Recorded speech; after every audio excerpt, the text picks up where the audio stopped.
अस्सलामुअलैकुम। सुबह पाकिस्तान की हंसती मुस्कुराती और रोशन सुबह में मैं हूं आपकी मेजबान मानूर कुरैशी और मेरे साथ हैं अस्सलाम वालेकुम, सुबह खैर। रिजवान अली अहमद की जानिब से सुबह पाकिस्तान की पूरी टीम की जानिब से उम्मीद है आप अपने दिन का आगाज़ कर चुके होंगे और हमारी ये दुआ है कि अल्लाह करे आने वाला दिन हम सब के लिए बहुत सारी कामयाबियाँ लेकर आए, बहुत सारी कामरानियाँ लेकर आए। गुजरे हुए वक्त की कोई भी नाकामी कभी पलट कर हमारे सामने ना आए। और आज सब बड़ी चमचमाती सी धूप, जैसे रोशन सुबह का महानूर है वैसे ही चमचमाती धूप के साथ इनका आगाज़ हुआ है। और इस हफ्ते की अगर बात की जाए ईद उल फितर के बाद से आज अच्छी धूप है, लेकिन अगेन महकमा मौसमियात की एक पेशगोई है कि 16 अप्रैल से यानी आज से लेकर 21 अप्रैल तक एक और सिलसिला है जो पाकिस्तान में दाखिल हो चुका है। बलूचिस्तान से ये दाखिल हो रहा है और पाकिस्तान भर में बारिशों का सबब बनेगा। बिल्कुल जनाब। और आज से बारिशों का एक नया सिलसिला स्टार्ट हो गया है। कल हमने इस हवाले से प्रोग्राम में बात तो की थी कि कुछ ये हम देख रहे हैं कि हमारे किसान भाई या पाकिस्तान के जो फसलें हैं और अभी जो गंदम की कटाई है उस हवाले से थोड़ा सा प्रॉब्लमेटिक साबित हो सकता है, बट लेट्स सी, क्योंकि इससे हमारे रिजर्वायर्स जो है वो बेसिकली बढ़ रहे हैं। जी, और बताते चलें कि अब हम दुआ करते हैं कि अल्लाह ताला इन बारिशों को हमारे लिए रहमत का बायस ही रखे, बजाय इसके कि जो सूरत हाल बन रही है हमें ग़िज़ाई किल्लत का सामना करना पड़ सकता है। किसानों ने बहुत ज़्यादा मेहनत की है, बहुत ज़्यादा इंतज़ार किया है। बिलाशुबा ये तमाम फैक्टर्स जो हैं ये अल्लाह ताला की कुदरत में हैं, उनके कंट्रोल में हैं, लेकिन इंसानी फैक्टर भी कहीं ना कहीं शामिल है। हमारी वजह से जो मौसमी तब्दीलियाँ हुई हैं, बहुत कम वक्त में ज़्यादा बारिशें हो रही हैं, बेमौसमी बारिशें हैं, और इन्हीं बारिशों की वजह से जो फसलों का सीज़न है, जो एक वक्त है, वो भी अब कहीं ना कहीं उसमें शिफ्ट नज़र आ रहा है, तब्दील होता हुआ दिखाई दे रहा है। और जो मसाइल हैं वो इंसानी वसाइल की गलत इस्तेमाल की वजह से बढ़ते जा रहे हैं। हमने बहुत ज़्यादा कार्बन का अखराज किया है, फिर ग्रीन हाउसेस गैसेस का जो अखराज है वो भी मौसमी तब्दीली का सबब बन रहा है। तो हमें, जहाँ हम अपनी तरक्की कर रहे हैं वहीं पर हमें कुछ ना कुछ पे बैक करना है, और वो पे बैक हम इसी तरह से कर सकते हैं कि हम इस मदर अर्थ का ख्याल रखें। बिल्कुल जनाब। लेकिन जिस तरह रिजवान हम बात कर रहे हैं कि हम लोगों ने कलेक्टिवली अपने इन्वायरमेंट को अफेक्ट किया है, हमारी चाहे कार्बन इमिशंस हों, चाहे हमारी ऐसी एक्टिविटीज़ हों जो कि हमारी इन्वायरमेंट के अगेंस्ट जाती हैं, लेकिन उसमें हम ये भी देखते हैं कि पाकिस्तान जो कि कंट्रीब्यूटर बहुत कम है, लेस देन 1% है, लेकिन जो विक्टिम है वो इसका ज़्यादा है। और इस पर हम हमेशा बात करते हैं और इसलिए हम खित्ते में भी इस चीज़ को चाहते हैं कि क्लाइमेट के हवाले से बात की जाए, इस पर फोकस किया जाए। जहाँ हम मौसम के हवाले से बात करें तो पाकिस्तान के सियासी मौसम के हवाले से बात करते हैं जो बहुत मॉडरेट और बहुत फेवरेबल भी चल रहा है। पाकिस्तान की जो अपने खित्ते में सूरत हाल है वो मजीद से मजीद बेहतर हो रही है, फॉरेन रिलेशंस बेहतर हो रहे हैं। और अब हम देख रहे हैं कि it's a very crucial time, और इलेक्शंस के बाद जब सारों की नजरें थी कि पाकिस्तान की फॉरेन पॉलिसी क्या होगी, पाकिस्तान की इंटरनल पॉलिसीज क्या होंगी, तो हम देख रहे हैं कि इंटरनेशनल लेवल पे पाकिस्तान की फॉरेन पॉलिसीज जो है वो बहुत बेहतर हो रही हैं। और इसी सिलसिले की एक ये भी कड़ी है कि सऊदी अरब के वजीर खारजा शहजादा फैसल बिन फरहान 2 रोज़ा दौरे पर इस्लामाबाद पहुंच चुके हैं और मुख्तलिफ चीज़ों के हवाले से रेकोटिक समेत मुख्तलिफ मनसूबों में सऊदी सरमायाकारी पर बातचीत हो रही है। और ये जो ताउन है, हम देखते हैं कि वज़ीर आज़म मोहम्मद शहबाज शरीफ ने विज़िट किया था सऊदी अरब, और उसके बाद ये एक हफ़्ते के अंदर ही वज़ीर ख़ारजा शहज़ादा फैसल बिन फरहान पाकिस्तान पहुँचे हैं। 2 रोज़ा दौरा है, गुज़िश्ता शाम ये पाकिस्तान पहुँचे हैं, जबकि एक आला सतह वफ़द की वो क़ियादत कर रहे हैं। इसमें पाकिस्तान में ज़राअत, सनत, कानकनी समेत मुख्तलिफ़ शोबाजात में इस हवाले से सरमायाकारी पर बात होगी। पाकिस्तान सऊदी अरब ताल्लुकात किसी से ढके छुपे नहीं हैं, ये दिहाइयों पर वही ताल्लुकात हैं, बल्कि यूँ भी कहना गलत नहीं होगा कि पाकिस्तान और सऊदी अरब का जो एक अवामी राब्ता है, जो तक़द्दुस का एक सिलसिला है जो मौजूद है पाकिस्तानी अवाम में, सऊदी अरब के लिए मोहब्बत, ये 1400 साल पुरानी है। और पाकिस्तान और सऊदी अरब हर मुश्किल वक्त में एक दूसरे के साथ खड़े रहे हैं। एक दफ़ा फिर सऊदी अरब की जानिब से कहा गया है वली-अहद शहज़ादा मोहम्मद बिन सलमान की जानिब से कि मुश्किल वक्त में पाकिस्तान को तनहा नहीं छोड़ा जाएगा। और हम देखते हैं माजी में भी, चाहे वो आलमी दारुमर और आलमी फोरम्स पर मौक़िफ़ की बात की जाए, तो दोनों ममालिक ने एक दूसरे की खुलकर हिमायत की है। बिल्कुल। और हम देख रहे हैं कि जिस तरह रिजवान ने ये बात की कि माजी में भी देखा जाए, करंट सिचुएशन में भी देखा जाए, चाहे हम अब देखा जाए तो ये करंट सिचुएशन में, करंट वर्ल्ड में हम देखते हैं कि चाहे वो हमारे मंसूबे हों, हमारे इंफ्रास्ट्रक्चर बिल्डिंग हो, चाहे वो हमारी माइनिंग हो, चाहे वो even Rizwan, student exchange programme, ये भी एक बहुत सिक्योरिटी जबरदस्त ताउन जो है, भी बड़ा जबरदस्त मौजूद बिल्कुल। है। और इन तमाम मंसूबों के हवाले से, इन तमाम चीज़ों के हवाले से कोलैबोरेशंस तो चल रही हैं। और जो हमारे जिस तरह माजी के रिलेशंस के हवाले से हमने ऑलरेडी बात की कि पाकिस्तान और सऊदी अरब के बहुत दोस्ताना रिलेशंस रहे हैं और अभी भी दोस्ताना रिलेशनशिप है। और अब हम देख रहे हैं जो सऊदी वज़ीर ख़ारजा शहज़ादा फैसल बिन फरहान के जो पाकिस्तान दौरा है, ये पाकिस्तानी वज़ीर आज़म शहबाज शरीफ के सऊदी अरब के एक दौरे के एक तसलसल में ही सामने आया है। और इस हवाले से हमारे साथ बात करने के लिए इस दौरे की अहमियत क्या है, पाकिस्तान के लिए कितना बेनिफिशियल साबित होगा, खासतौर पे माइनिंग, खासतौर पे इंफ्रास्ट्रक्चर डेवलपमेंट और दीगर मंसूबों के हवाले से, क्या क्या इसमें मंसूबे शामिल हैं, कितना ये बेनिफिशियल होगा, कितनी इन्वेस्टमेंट होगी, कितनी कोलैबोरेशन होगी, कितनी मैन पावर यूटिलाइज होगी, इस हवाले से बात करने के लिए हमारे दरमियान प्रोग्राम में आज साबिक सफीर शाहिद कियानी साहब मौजूद हैं। अस्सलाम वालेकुम शाहिद साहब। अस्सलाम वालेकुम जी, thank you very much. Thank you so much Shahid साहब for taking out time for us. आपसे ये जानना चाहूंगी, अगर ओवरऑल इस 2 रोज़ा दौरे को देखा जाए तो आप इसको किस तरह डिफाइन करेंगे, कौन कौन से सेक्टर्स में इन्वेस्टमेंट है, कौन कौन से सेक्टर्स में कोलैबोरेशन और कौन कौन से सेक्टर्स में आगे फ्यूचरिस्टिक अप्रोच के लिए काम किया जा रहा है? ये सबसे पहले तो जी बड़ी, जिस तरह आपने कहा कि अहमियत इसलिए भी है कि हम अरसा दराज से रिक्रूटिंग जो एक बहुत बड़ा मंसूबा है गोल्ड और कॉपर का, उसके मुतालिक बात भी करते रहे। ये आपको पता होना चाहिए कि इसमें 25% जो इन्वेस्टमेंट है वो बैरक कंपनी है कनाडा की। कनाडा का बहुत बहुत बड़ी पुरानी एक्सपीरियंस भी है इन माइनिंग की। अब वो उसके मेन स्टेक होल्डर हैं। बाद में इसमें बलूचिस्तान गवर्नमेंट भी है, हमारी हुकूमत भी है, और सऊदी हुकूमत को में उनको यहाँ पर लाना वज़ीर आज़म शहबाज शरीफ साहब की बहुत बड़ी ये।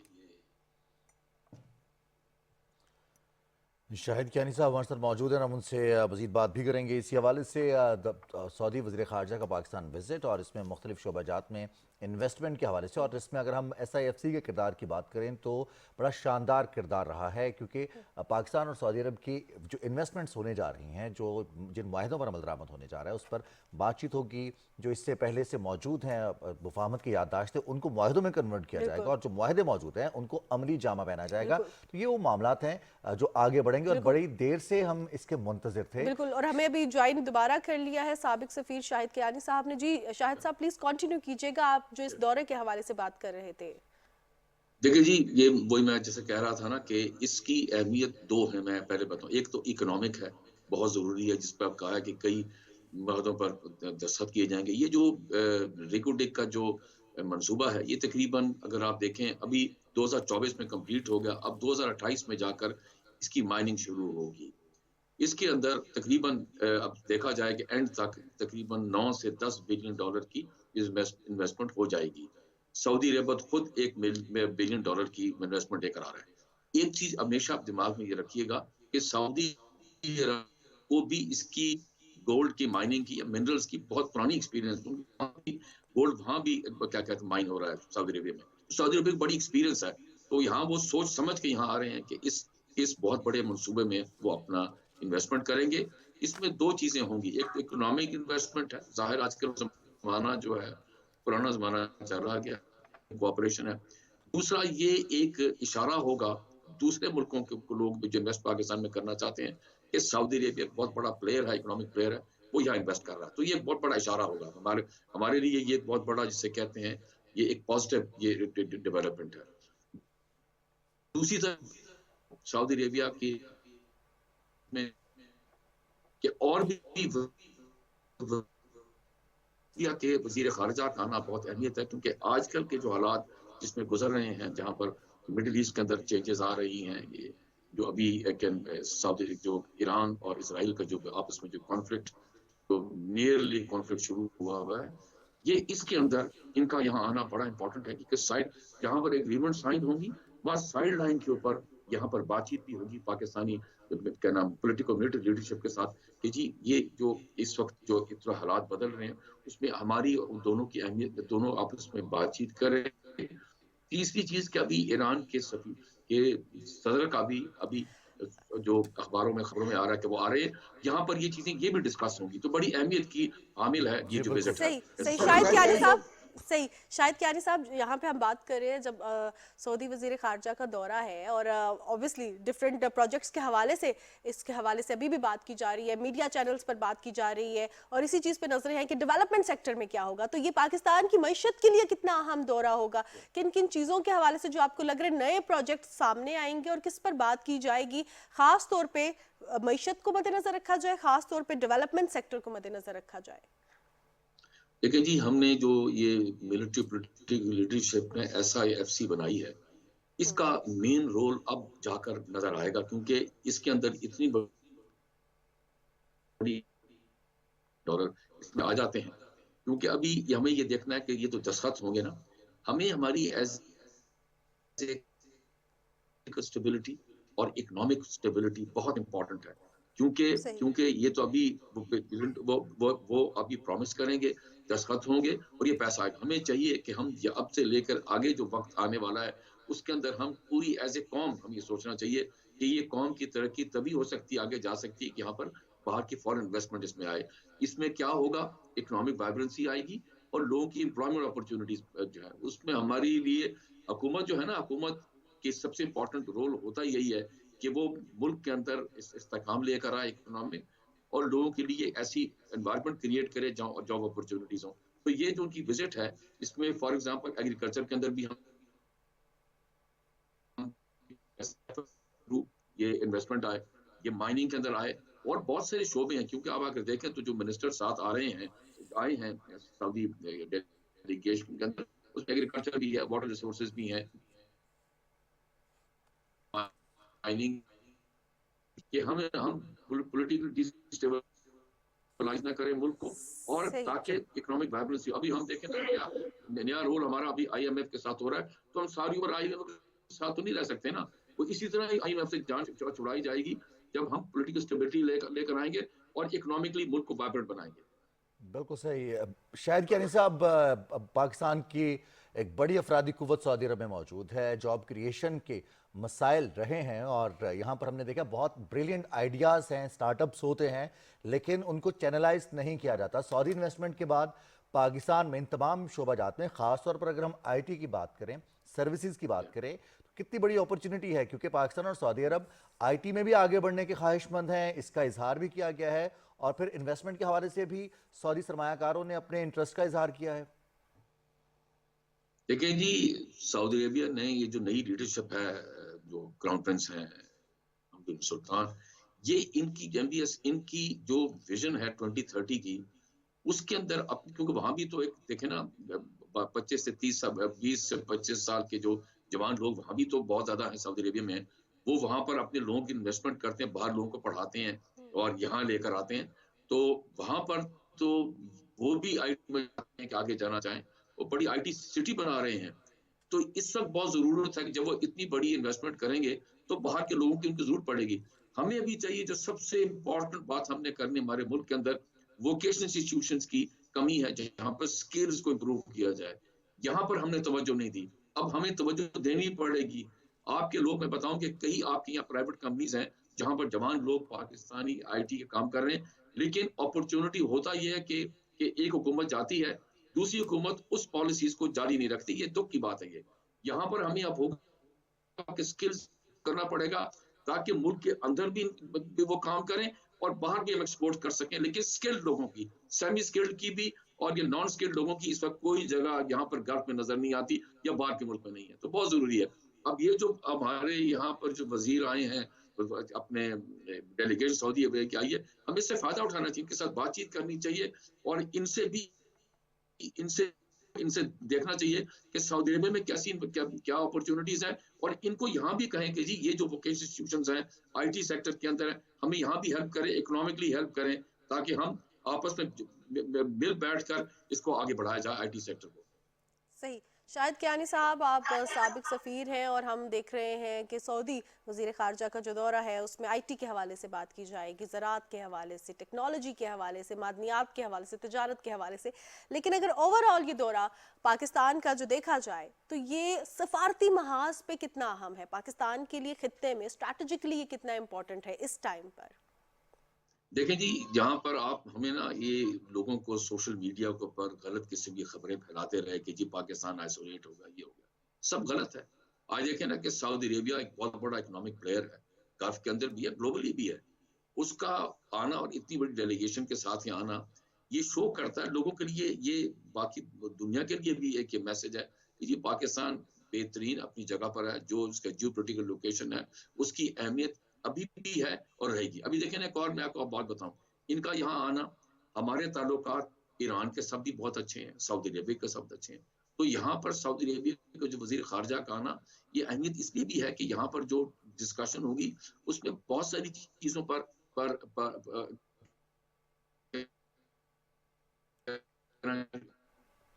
शाहिद कियानी साहब हमारे दरमियान मौजूद हैं, साबिक सफ़ीर हैं, और जो हम बात कर रहे थे बेसिकली वो सऊदी वज़ीर ख़ारजा के दौरे पाकिस्तान के हवाले से बात कर रहे थे, और ये बहुत अहम एक दौरा है, और जिसमें रिजवान सबसे ज़्यादा ज़बरदस्त बात यह है कि ना सिर्फ वो पाकिस्तान के इंफ्रास्ट्रक्चर, IT, तवानाई के साथ साथ मादनियात पे भी और एजुकेशन सेक्टर पे भी, इस हवाले से शाहिद जो कियानी साहब से बेस हम पर काम जानेंगे, किया जाए। शाहिद कियानी साहब से जानेंगे कि पाकिस्तान खासतौर पर अगर टूरिज्म की बात की जाए तो हम देखते हैं कि सऊदी अरब ने, जैसे आपने जिक्र किया कि मोहम्मद बिन सलमान, शहजादा मोहम्मद बिन सलमान के उनके विजन 2030 के मुताबिक सऊदी अरब टूरिज्म और ग्रीन इनिशिएटिव्स की तरफ उन्होंने इकदाम किए हैं पाकिस्तान के कोलैबोरेशन के साथ, और बहुत बड़ी ऐसी एक कॉन्फ्रेंस का भी इनेकाद किया गया था सऊदी अरब में। तो शाहिद कियानी साहब, ये जो ग्रीन इनिशिएटिव है, माहौलियाती तब्दीली में दोनों ममालिक का आगे बढ़ना है, ये कितना इंपॉर्टेंट होगा? पाकिस्तान का स्टांस, पाकिस्तान ने COP27 में भी और इससे बेशतर भी जो भी इजलास हुए इसमें पाकिस्तान ने अपना मजबूत केस पेश किया है, और सऊदी अरब ने इन फोरम्स पर पाकिस्तान की हिमायत भी की है। आप हमारी सफारती महाज पर कामयाबी का जिक्र कर रहे हैं, थोड़ा सा हम इस तरफ भी चाहेंगे कि आप रोशनी डालिएगा। देखिए जी, क्लाइमेट चेंज के ऊपर जो पाकिस्तान की जो कंट्रीब्यूशन है, मैं थोड़ा सा नॉन पार्टिजन बात करूंगा। मिस शेरी रहमान आपकी क्लाइमेट चेंज की वजीर रही, और कॉन्फ्रेंस हुई और बाद में जो कॉन्फ्रेंसेस हुई, फिर पाकिस्तान का मौकफ बड़ा स्ट्रेट था और बहुत ये था, हमने कहा कि जी हम आपके साथ, हम पाकिस्तान ये क्लीन एनर्जी है इसके लिए भी काम करना चाहते हैं, और मुल्क को, क्योंकि आज आप देखें ना, अभी आपने खबरों में बताया कि ये जो आजकल बारिशें हो रही हैं, ज़ाहिर मौसम के मुताबिक तो नहीं हो रही ना, यहाँ पर इस वक्त तो बारिशें नहीं होती क्योंकि इस फसलें बाहर पड़ी हुई हैं, लेकिन इसमें हमारे लोगों का भी तो है ना कि इतनी पोल्यूशन है, शहरों के अंदर पोल्यूशन है, उसको बेहतर बनाने के लिए भी ये काम हो रहा है। मैं मिसाल के तौर पर, ये इसी हुकूमत के वक्त में इलेक्ट्रिक मोटरसाइकिल्स, इलेक्ट्रिक कार्स की भी बात हो रही है, तो ये एक स्टेप है द राइट डायरेक्शन कि जी हम इससे जो जो ऑयल रिलेटेड जो एनर्जी है उससे हम जान छुड़ाकर इसकी तरफ आएंगे। तो और फिर हमारी जो मौकफ इन कॉन्फ्रेंसेस में रहा है, बड़ा स्टेप्स बताएं, लेकिन हमारे लिए मसले मसाइल ये भी है कि आबादी बहुत ज्यादा है शहरों के अंदर, जो जो रूरल एरिया से अर्बन एरिया में जो लोग आए हैं, वहां भी है, मोटरसाइकिलें हैं, कारें हैं, ये इनकी वजह से भी पोल्यूशन बढ़ रही है। तो हम चाहते हैं कि किसी तरीके से हम सऊदी अरब से सीखना चाहते हैं, वो भी तो इनसे करना, आप देखें हालांकि वो ऑयल प्रोड्यूसिंग कंट्री है, वो भी चाहती है कि जी ये एनर्जी के मतलब के जो है वो ऐसी तरफ हम जाएं जहां पर पोल्यूशन कम हो, क्योंकि इसमें लोगों की सेहत के ऊपर भी बहुत बहुत बुरा असर पड़ रहा है, शहरों के अंदर पड़ रहा है। अभी देखें कुछ, अब जैसे आप देखें आती हैं तो लाहौर के अंदर जाते हैं, वन ऑफ द मोस्ट सही। पोल्यूटेड सिटीज कहा जाता है, तो ये बड़ी ये होगा।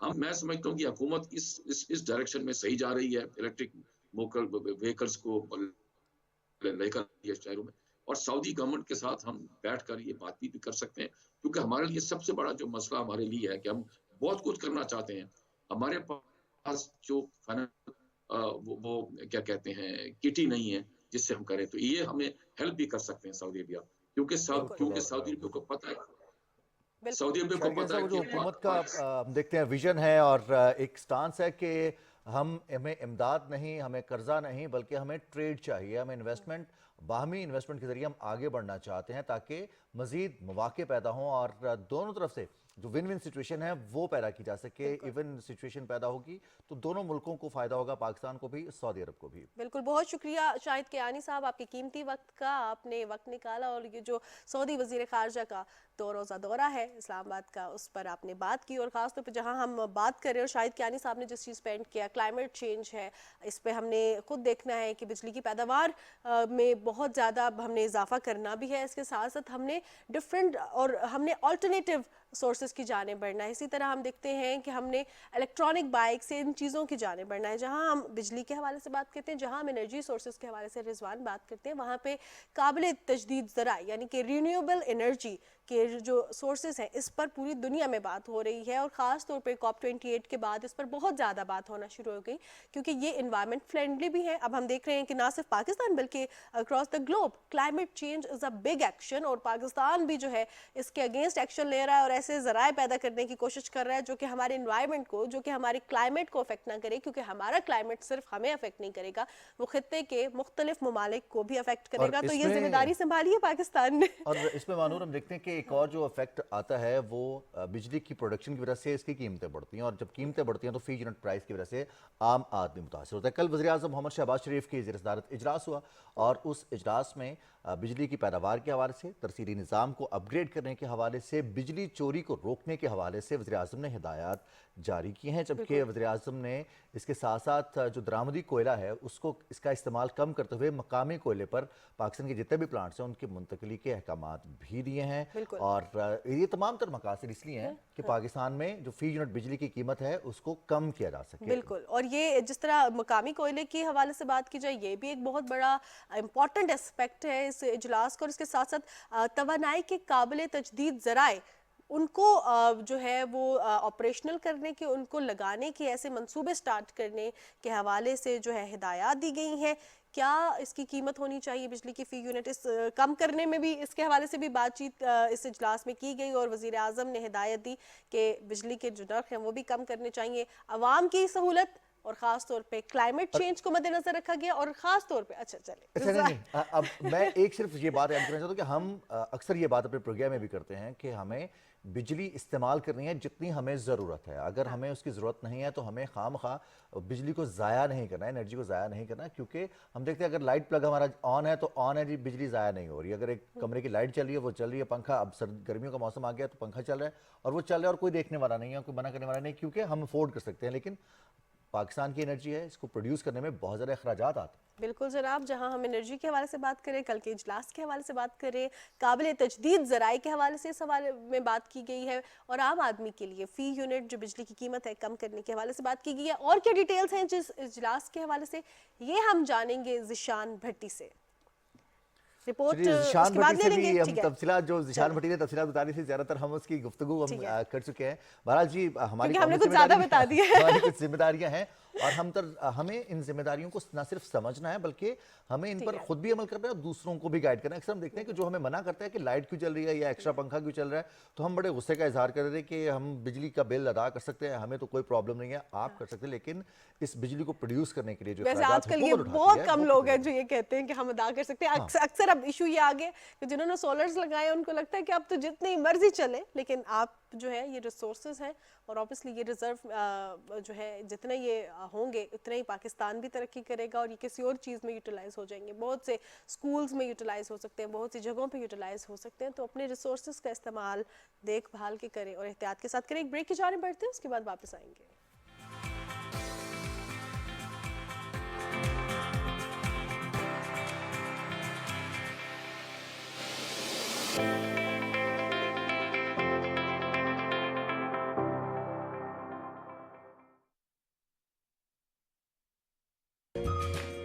तरह तरह की जगहों के खाने बनाने का शौक है। बहुत मज़े की खुशबू आ रही है। हांडी के साथ आप तिल वाले कुलचे वगैरह यूज़ करें तो वो ज़्यादा अच्छे लगते हैं। Very nice. पीटीवी अपनी रिवायात को बरकरार रखते हुए आपके लिए एक बार फिर से लेकर आ रहा है आप ही का पसंदीदा शो। बना रहे हैं लाहौरी तवा चिकन।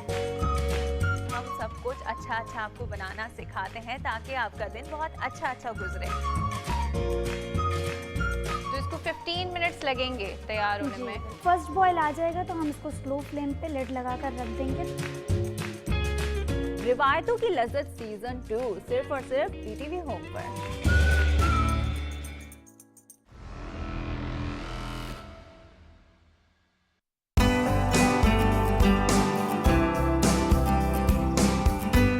रोज एक नई सुबह, नए चेहरों, नए अंदाज के साथ।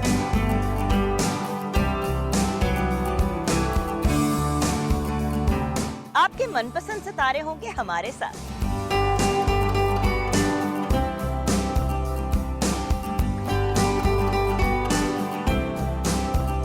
ढेरों खुशियों के साथ करेंगे हल्ला गुल्ला, मस्ती और मजाक।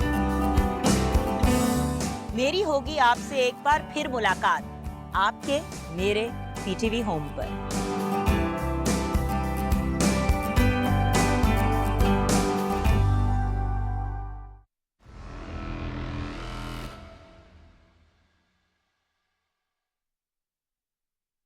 इक़्तिदार के ऐवानों से उठने वाली आवाज़ों से लेकर अवाम के मसाइल तक कौन कर रहा है अवामी सियासत, माहिरीन की राय से लेंगे मुल्की मंजरनामे का जायजा। बड़ी कुर्बानियां हैं लॉ एनफोर्समेंट एजेंसीज की, पाक फौज रोज कुर्बानियां दे रही है। काम मुश्किल जरूर है, नामुमकिन नहीं है, मंजिल तक पहुंचेंगे इंशाल्लाह ताला। हर सेक्टर का एक मास्टर प्लान बन रहा है, अगले 1 महीने में वो रोल आउट होगा। वो एक ऐसी लीडर है जिसने कहा कि वो महंगाई के खिलाफ काम करना चाहती है। हमारी बीबी साहब बनी इस्तेमाल के अंदर, तो उन्होंने खड़े होकर कहा जितनी में वजीर आला ट्रेनिंग बेंचेस की उतनी वजीर आला में पोजिशन बेंचेस। पाकिस्तान की ये सरहद यहाँ पर भी अमन कायम हो गया, तो फिर पाकिस्तान में मौशी हवाले से खुद निसारी की मंजिल की तरफ गामजन होगा। पाकिस्तानियों के दिल जो है वो कश्मीरियों के साथ धड़कते हैं। बेलाग तबसरों और आज़ादाना इजहार राय के लिए सिर्फ पीटीवी न्यूज़ पर देखिए प्रोग्राम जायजा।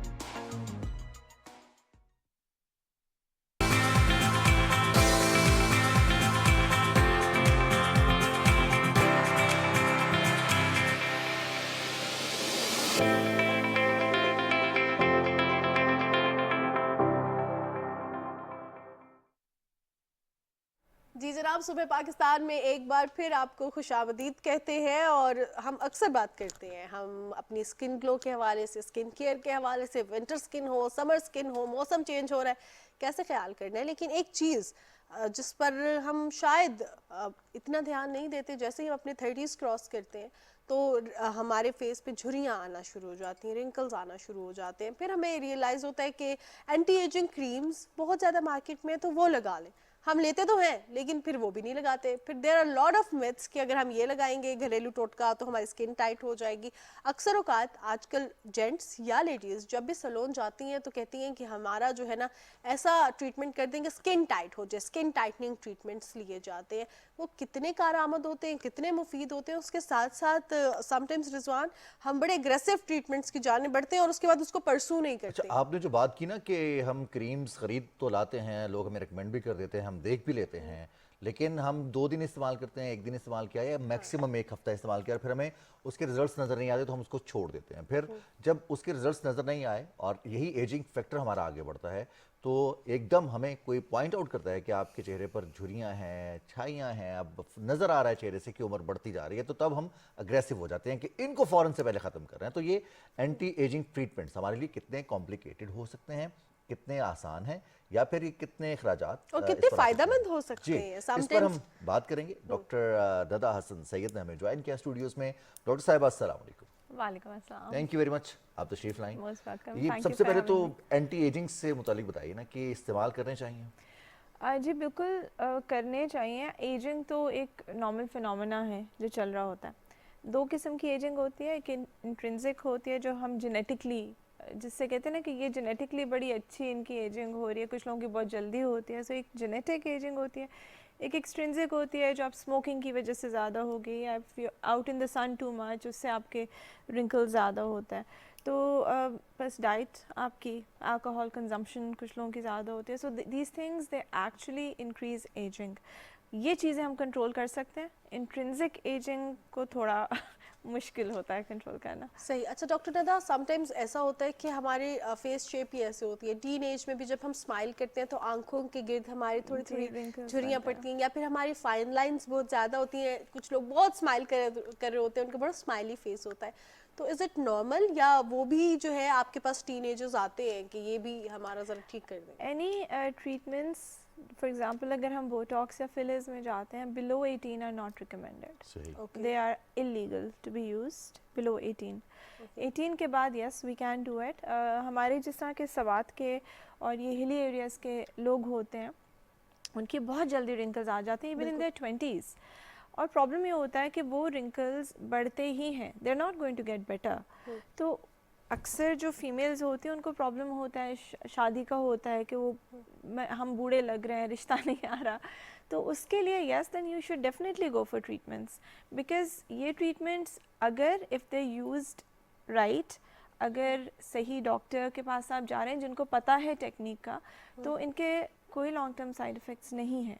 ये तो कुछ के हैं, कुछ के नहीं है। अच्छा, ये तो बड़ी ज़बरदस्त बात की आपने, क्योंकि हम देखते हैं कि ज़्यादातर एंटी एजिंग क्रीम्स हैं या फिर ट्रीटमेंट्स हैं जो टोटके हैं, वो भी सोशल मीडिया को देखकर या फिर किसी को अगर फ़ायदा हो गया तो उसने बता दिया है, तो हर स्किन के लिए तो नहीं होगा। कॉम्प्लिकेशंस क्या हो सकती हैं? हर स्किन के लिए एवरीथिंग इज़ डिफरेंट। जैसे आपकी अगर ऑयली स्किन है या आपकी अगर ड्राई स्किन है तो उसके लिए डिफरेंट क्रीम्स हैं और डिफरेंट ट्रीटमेंट्स हैं। अगर टोटके जैसे यूज़ करते हो, जो इन्फ्लुएंसर आजकल वो चला हुआ है, जो इन्फ्लुएंसर ने कह दिया ये यूज़ करें, for example I give you an example, vitamin C है, अगर आप एक्ने प्रोन स्किन के ऊपर लगाओगे, एक्टिव एक्ने पे लगाओगे, एक्ने ज़्यादा होगा। अक्सर लोग आते हैं कहते हैं जी हमने विटामिन सी क्रीम भी सिरम्स भी लगा रहे हैं ताकि हमारा एक्ने ख़त्म हो, वो नहीं ख़त्म होगा। You have to use the right product, ठीक है। और ये टोटके भी they do work, but obviously अगर ये क्रीम्स और टोटके इतना काम करते तो ये इतनी महंगी ट्रीटमेंट्स कभी भी कोई नहीं कराता ना, सब फिर क्रीम्स और इसी पे रहते। But yes, creams, serums according to your skin type are very important.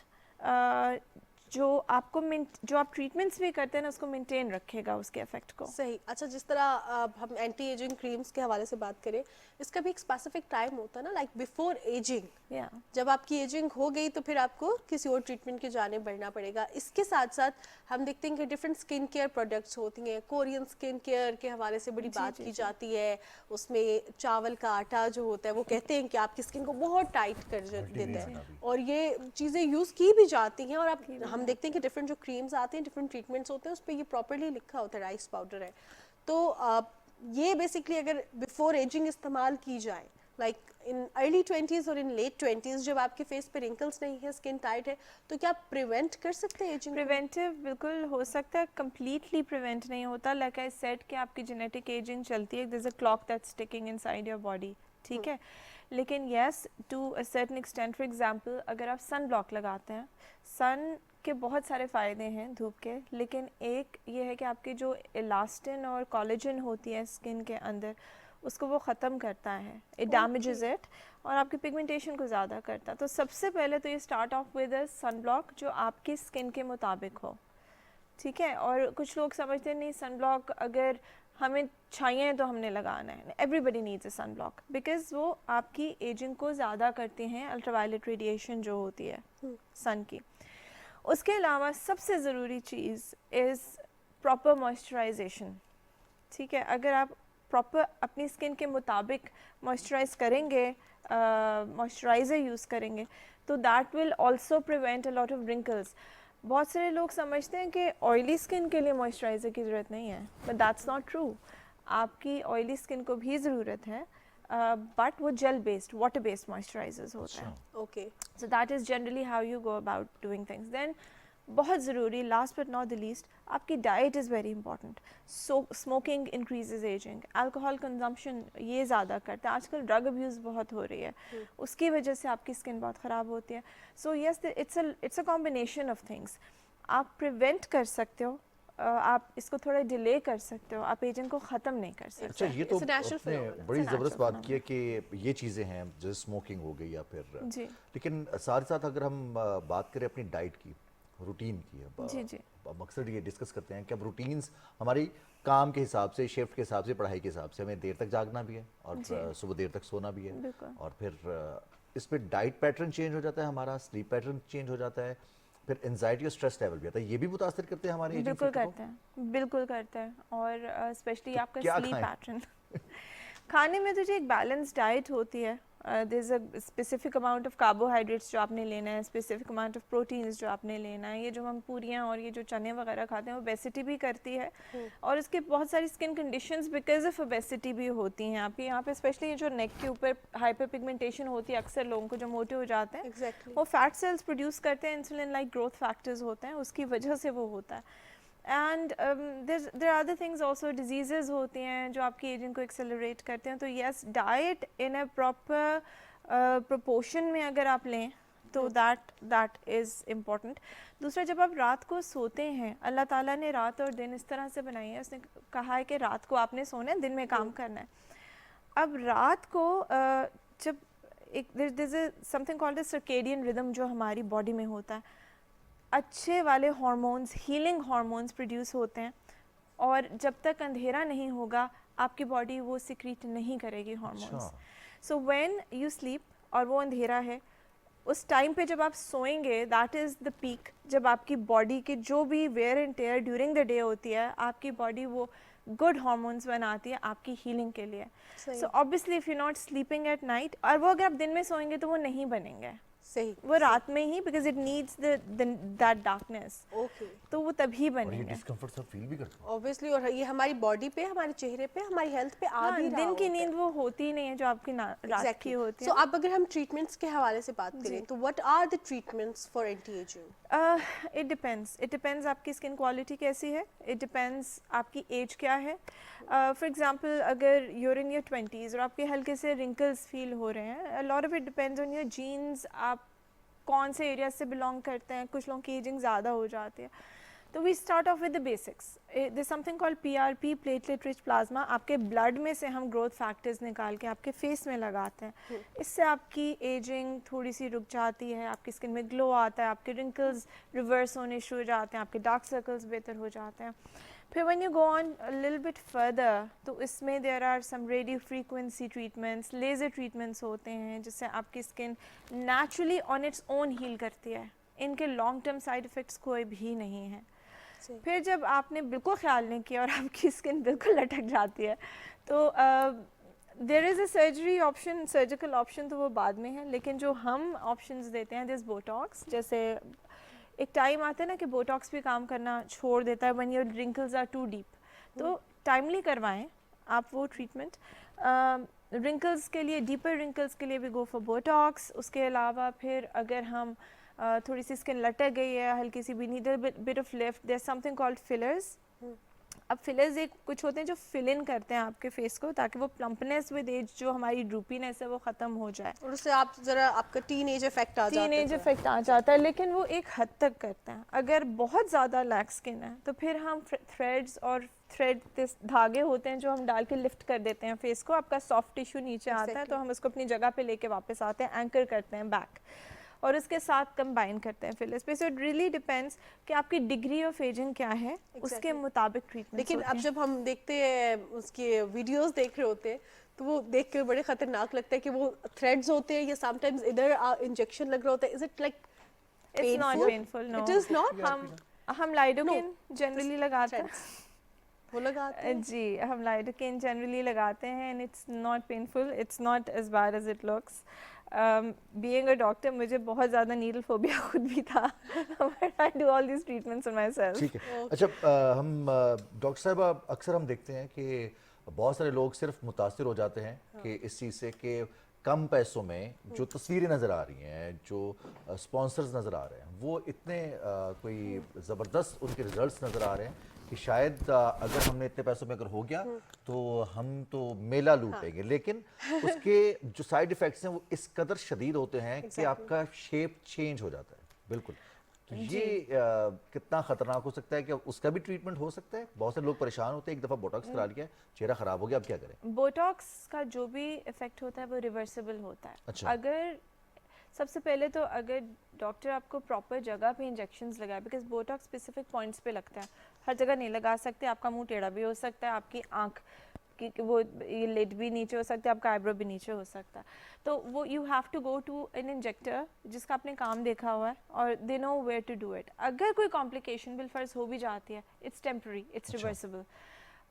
उसी वक्त नहीं ठीक होगी, लेकिन 2-3 माह में रिवर्स हो जाएगी, not an issue. Then fillers में आ जाते हैं। अब कुछ फिलर्स हैं जो आपको प्लम्पनेस देते हैं। आजकल कुछ फिलर्स ऐसे आए हुए हैं कि वो आप फेस में डालते हैं और आपकी naturally collagen reverse ageing start हो जाती है, एंड उनके कोई ऐसा कॉम्प्लिकेशंस नहीं होते if they are done right. Yes, everything has complications अगर आप उसको सही तरह से नहीं डालोगे फेस में तो।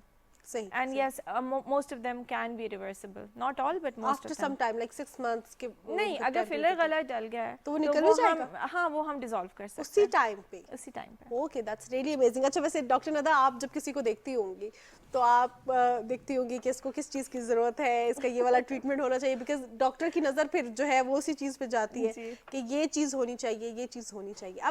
अब हमें देख के बताएं कि हमें कौन रिजवान जो है ना अभी से परेशान हो गए, किस चीज़ के फिलर्स की ज़रूरत है? आपको तो फिलर्स की बिल्कुल ज़रूरत नहीं है, not at all, and you look like you have amazing skin. दूर से तो बहुत प्यारी बेसिकली कभी ऐसा होता है कि आपके पास आते हैं पेशेंट एंड आप उनको बता रही है, काउंसलिंग भी करिए कि नहीं आपको अभी ज़रूरत नहीं है? हाँ जी, most of the times, specially मैं ये कहूँगी, and I am saying it on TV, young लड़कियाँ हैं जिन दे वांट एप्पल चीक्स, बड़े प्यारे चेहरे होते हैं, उनको लगता है यहाँ पे हमारे फैट ज़्यादा है। मैं आपसे ये कहूँगी सर्जिकली या इवन थ्रू ट्रीटमेंट्स ये फैट रिमूव नहीं करें, बिकॉज इससे आपकी स्किन बहुत जल्दी ढलकेगी। अच्छा। ठीक है, और जो एप्पल चीक्स भी आप कराओगे तो don't get it done. There is a time 30s 40s के बाद इसके बगैर चारा नहीं है, उस you have to do it. अगर आप यंग दिखना चाहते हैं तो फिर उसके तो आपने करना ही करना, क्योंकि एजिंग ज़्यादा ही होगी। 20s में कोई स्पेसिफिक ट्रीटमेंट्स हैं, जैसे आपकी नेचुरल कोलेजन जिससे बनती है, PRP हो गया, आपके लेज़र ट्रीटमेंट्स कुछ होते हैं जिससे आपके नेचुरली ग्लो आती है स्किन में, वो ट्रीटमेंट्स करें तो बेहतर है।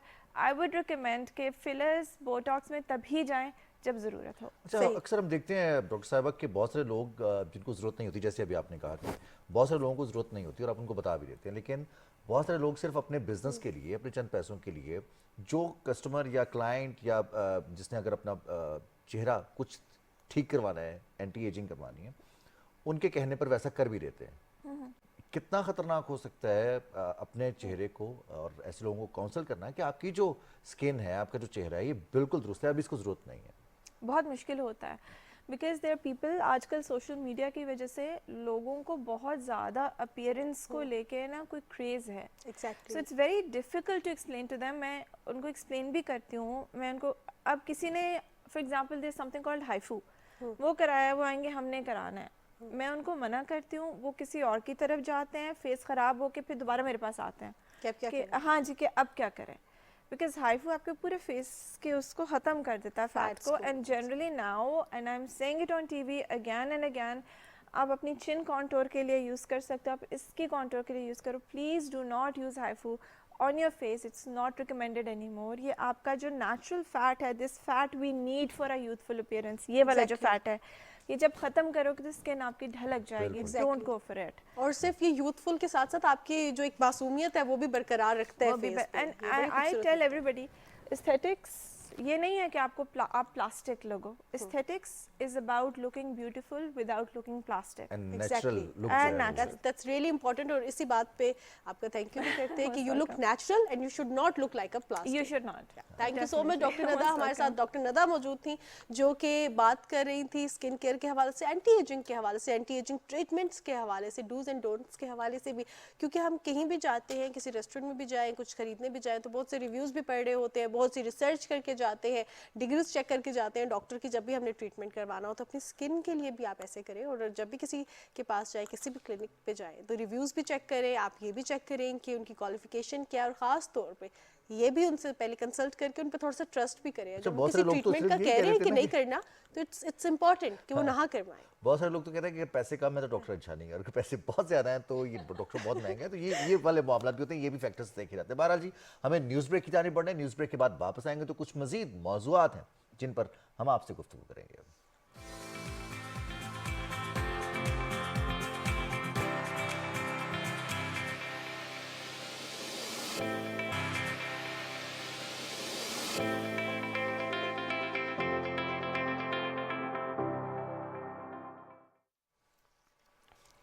जी जनाब, सुबह पाकिस्तान में आपको एक बार फिर खुशामदीद कहते हैं। रिजवान, अभी तो हमारा जो रिलेशन है हमारे व्यूअर्स के साथ, हमारी ऑडियंस के साथ, ये स्क्रीन पे भी है, लेकिन जब स्क्रीन नहीं होती थी तब एक ही ज़रिया था आवाज़ के रिश्ते का। और अभी भी हम देखते हैं कि स्क्रीन के होते हुए भी, सोशल मीडिया के होते हुए भी, इतनी ज़्यादा एडवांस टेक्नोलॉजी के होते हुए भी, जो आवाज़ का रिश्ता है उसकी अपनी ही अहमियत है। और आज पूरी दुनिया में आवाज़ का आलमी दिन मनाया जा रहा है। कहा जाता है कि आवाज़ ज़िंदगी है। जिंदगी का आगाज आवाज से होता है और इस कायनात का इस दुनिया का इख्तिताम जो है वो भी एक आवाज़, एक साउंड के जरिए होगा।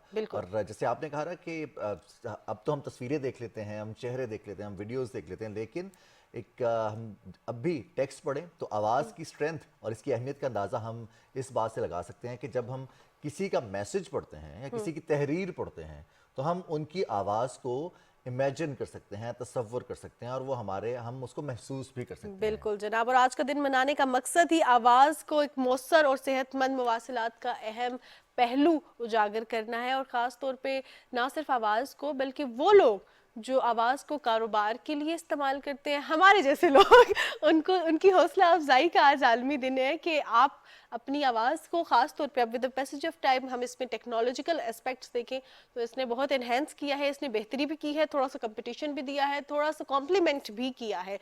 तो लेकिन स्टिल एक बात जो मैडम नूर जहाँ की गज़ल भी थी कि मेरी आवाज़ ही मेरी पहचान है।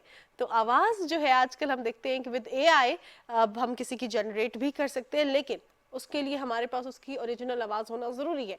फिर भी जो उतार चढ़ाव, जो स्ट्रेसेस एंड पॉजेस, जो आपके अल्फाज होते हैं, जो आपका तर्ज बयां होता है, वो आपका अपना ही होता है। और इसमें अगर हम ये कहें कि ये अल्लाह ताला की हमें बिन मांगे की अता करदा नेमत है और इसकी अहमियत अगर हम उनसे पूछें जो महरूम हैं, जो बात नहीं कर सकते हैं, कि हमें अपने अल्फाज का इस्तेमाल किस कदर संभल कर करना है। क्योंकि कहते हैं कि जिस्म के ज़ख्म या हाथ से लगाई हुई चोट या वो ज़ख्म इंसान भूल सकता है, लेकिन आवाज़ के और अल्फाज के ज़ख्म सारी ज़िंदगी इंसान के दिल से नहीं जाते हैं। इसलिए अपनी आवाज़ का बेहतर इस्तेमाल करना है और अपनी आवाज़ का ख्याल भी रखना है। उसका ख्याल हम ऐसे ही रख सकते हैं कि किसी की दिल आज़ारी का सबब ना बने। बिल्कुल, तभी एक फरमान भी ये है कि बोलिए तब जब आपकी खामोशी से बेहतर आपके अल्फाज हों। तो बहुत ज़रूरी है कि अच्छे तरीके से अपने अल्फाज का इस्तेमाल करें, अपने अल्फाज अच्छे रहें ताकि किसी की दिल आज़ारी ना हो, किसी की सेल्फ इस्टीम हर्ट ना हो, कोई भी आपके इर्द गिर्द हर्ट ना हो। जहाँ हम हर्ट होने के हवाले से बात करते हैं रिजवान, तो वहाँ पे रिहैबिलिटेशन, रेस्क्यू, ख्याल रखना बहुत ज़्यादा ज़रूरी है एक दूसरे का। लेकिन एक दूसरे के साथ साथ स्टेट पर भी जिम्मेदारी आयद होती है कि वो अपने सिटीजन्स का ख्याल रखे, और स्टेट बहुत अच्छे से ख्याल रख रही है अपने सिटीजन्स का। नए नए वेंचर्स स्टार्ट किए जा रहे हैं, नए नए प्रोजेक्ट स्टार्ट किए जा रहे हैं, और एयर एम्बुलेंस ये एक ऐसी चीज़ है जो कि बहुत ज़्यादा ज़रूरी भी है, मौजूदा वक्त में बहुत ज़्यादा ज़रूरी है और इसके बहुत से फ़वाइद भी हैं। वज़ीर आला पंजाब मरियम नवाज़ ने कहा है कि एयर एम्बुलेंस सर्विस जून में शुरू हो जाएगी और एक्स पर, यानी कि जो समाजी राब्ते की वेबसाइट है जिसको पहले ट्विटर भी कहा जाता था, वहाँ पर मरियम नवाज़ साहिबा ने पाकिस्तान और पंजाब की पहली एयर एम्बुलेंस सर्विस के लिए पहले तरबियती सेशन का आगाज़ कर दिया है। और हम देखते हैं कि कल जो स्टेटमेंट सामने आया, फिर पंजाब की वज़ीर इत्तलात ने भी ये कहा कि ये जो एयर एम्बुलेंस का मंसूबा है इस पर डिस्कशन जो है ये शुरू हो 2004 में शुरू हुई थी, लेकिन उसके बाद से इसको अमली जामा नहीं पहनाया गया।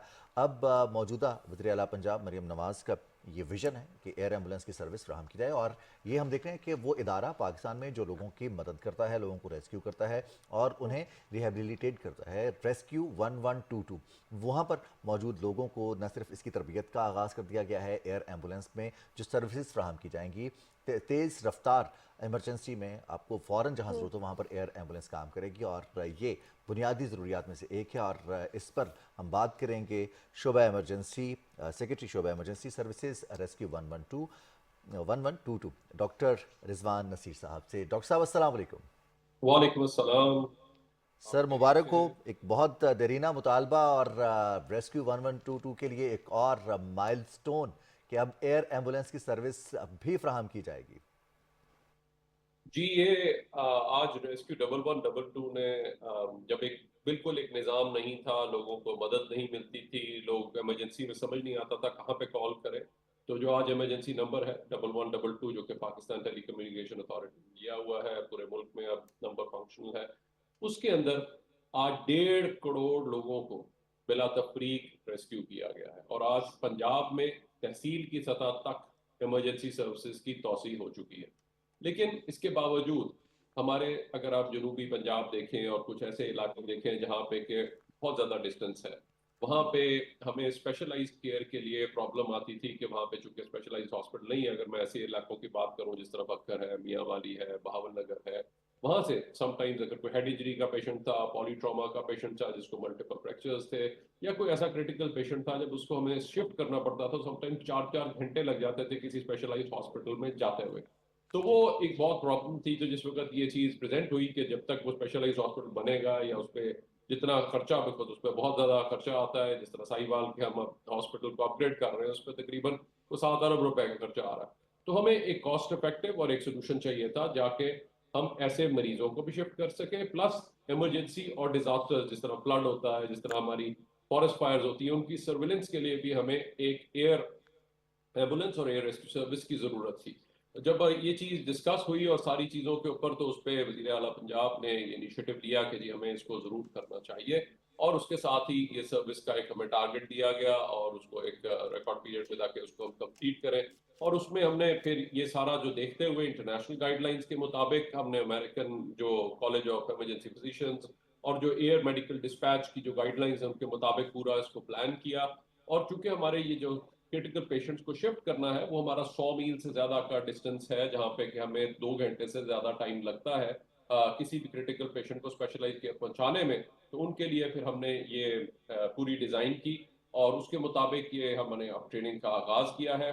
और ये हमारा इनिशियली ये है कि 2 जहाज़ जो है वो हमारे फिक्स विंग जो है वो हमारे होंगे, एक मुल्तान में और एक जो है वो हमारा रावलपिंडी में होगा, और वहां से वो नॉर्थ को कवर करेगा और यहाँ से साउथ को कवर करेगा। सेंट्रल पंजाब में वज़ीर आला पंजाब ने अपना हेलीकॉप्टर भी दिया है कि अगर कहीं पे भी इमरजेंसी में ज़रूरत होगी तो वो भी हर वक्त अवेलेबल होगा। तो ये एक बहुत बड़ा चेंज है जहाँ पे कि ये सारी जो फैसिलिटीज़ हमारी अवेलेबल हैं उनको इफेक्टिवली यूटिलाइज किया जा रहा है। साथ साथ मोटरवे का चूंकि एक बहुत इफेक्टिव जाल पूरा फैला दिया गया है पूरे पंजाब के अंदर, वहाँ पे भी अगर आप साउथ में देखें तो बहुत सारे ऐसे एरियाज थे जहाँ तक पहुँचना वहाँ पे फैसिलिटीज और वो चीज़ें नहीं थी। तो जब तक वो फैसिलिटीज डेवलप नहीं होती या वहाँ पे फिर भी अगर कोई ऐसा क्रिटिकल पेशेंट होता है जिसको शिफ्ट करने की जरूरत होती है, तो वहाँ पे भी हम एयर एम्बुलेंस सर्विस के जरिए उनको डेफिनेटली हेल्प कर सकेंगे और उनको पर वक्त हेल्प मिल सकेगी। कोई भी अगर मेजर एक्सीडेंट होता है या मेजर कोई ऐसा इंसिडेंट होता है वहाँ पे उनको क्रिटिकल केयर की जरूरत है।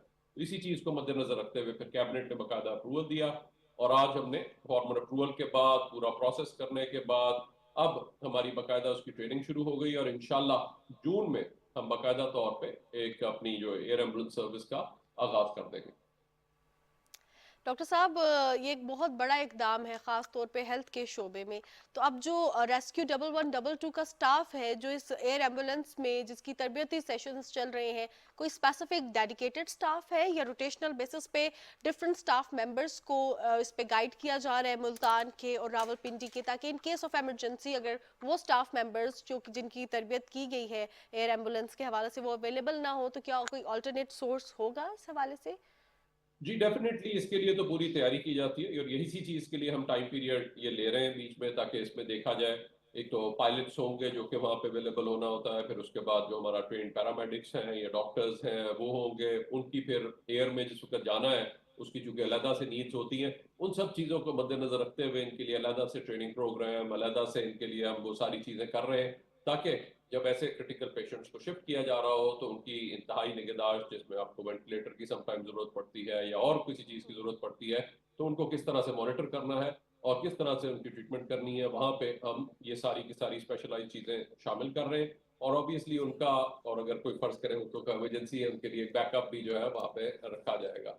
सो ये हमारा सारा प्लान है। उसके मुताबिक आज पूरा ये जो हमारी, आप चाहे रोड सेफ्टी के एंगल से देखें, जो हमारी ग्लोबल टारगेट्स थे उसमें पोस्ट क्रैश रिस्पॉन्स था, वो आज हमने सिस्टम बनाया है। इसी तरह से हमारी जो फैसिलिटीज हैं आज इमरजेंसी सर्विसेज की, ना सिर्फ ये बल्कि आज मैं ये भी बताता चलूँ कि पूरे जनूबी एशिया में हमारी पहली टीम है जिसको अक़वाम मुत्तहिदा इंसराग ने सर्च एंड रेस्क्यू टीम है जिसको सर्टिफाई किया, और इसी की बदौलत था कि हमने जब तुर्किया में भी जंजला आया तो उस वक्त भी उनकी जाके हेल्प की। और ऐसी सूरत हाल में जिस वक्त भी कहीं पे मेजर इमरजेंसी होती है वहाँ पे फौरन मोबिलाइज होना, वहाँ पे जाके सिस्टम को संभालना, उसके लिए इन सब चीज़ों की ज़रूरत होती है।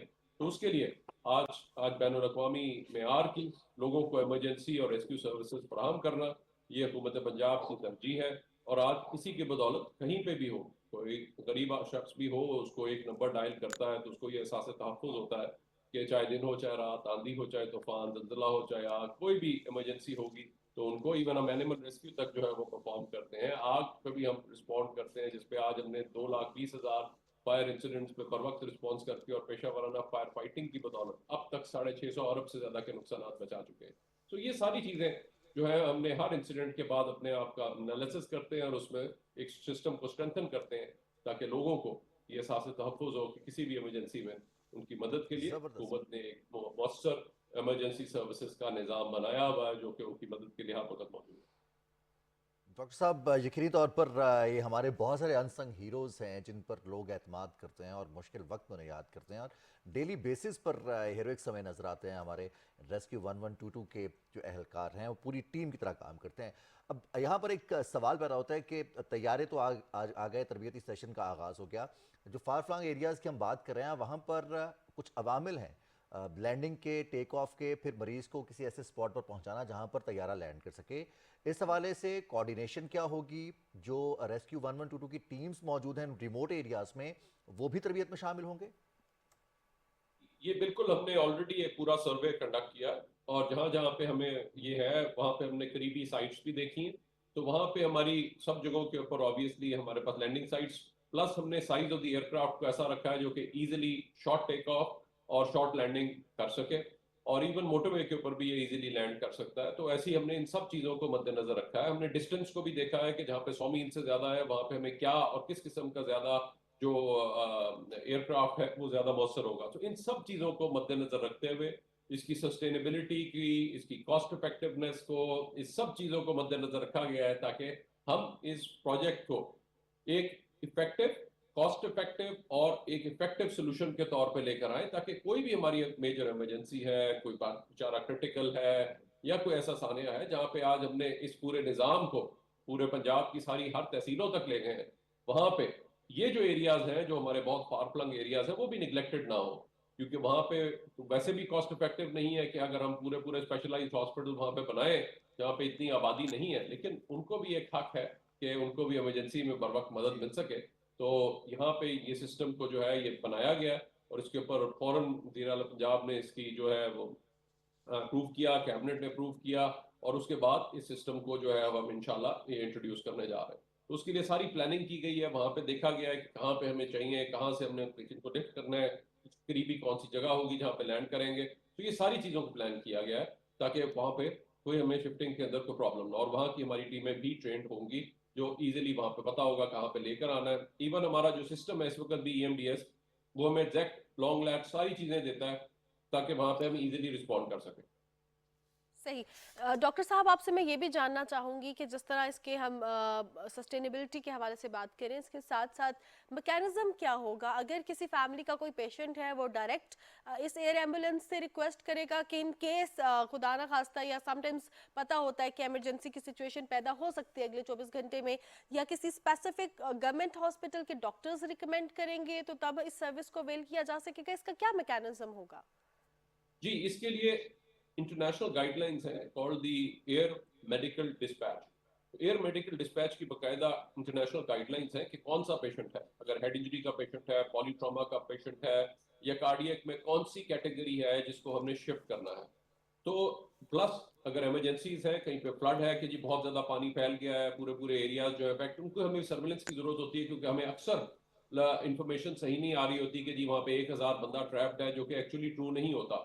तो इस किस्म की सूरत हाल में उन एरियाज को एक्सेस करना, उनकी असेसमेंट करना, टाइमली ये सारी चीज़ों को करना, इसी तरह से हमारी मेजर डिजास्टर्स में वहाँ तक पहुँचना, ये सारा एक बहुत बड़ा चैलेंज था। आज इसको डील करने के लिए भी हमारा ये पूरा सिस्टम जो है वहाँ पे वो एग्जिस्ट करेगा और अमेरिकन मेडिकल डिस्पैच के जरिए जो उनकी स्टैंडर्डाइज गाइडलाइंस हैं जिन क्रिटिकल पेशेंट को इमीडिएट जरूरत होती है उसी के मुताबिक उनको बाकायदा स्टैंडर्डाइज किया गया है और उसके मुताबिक उन्हीं प्रोटोकॉल्स के तहत उसी पेशेंट को शिफ्ट किया जाएगा।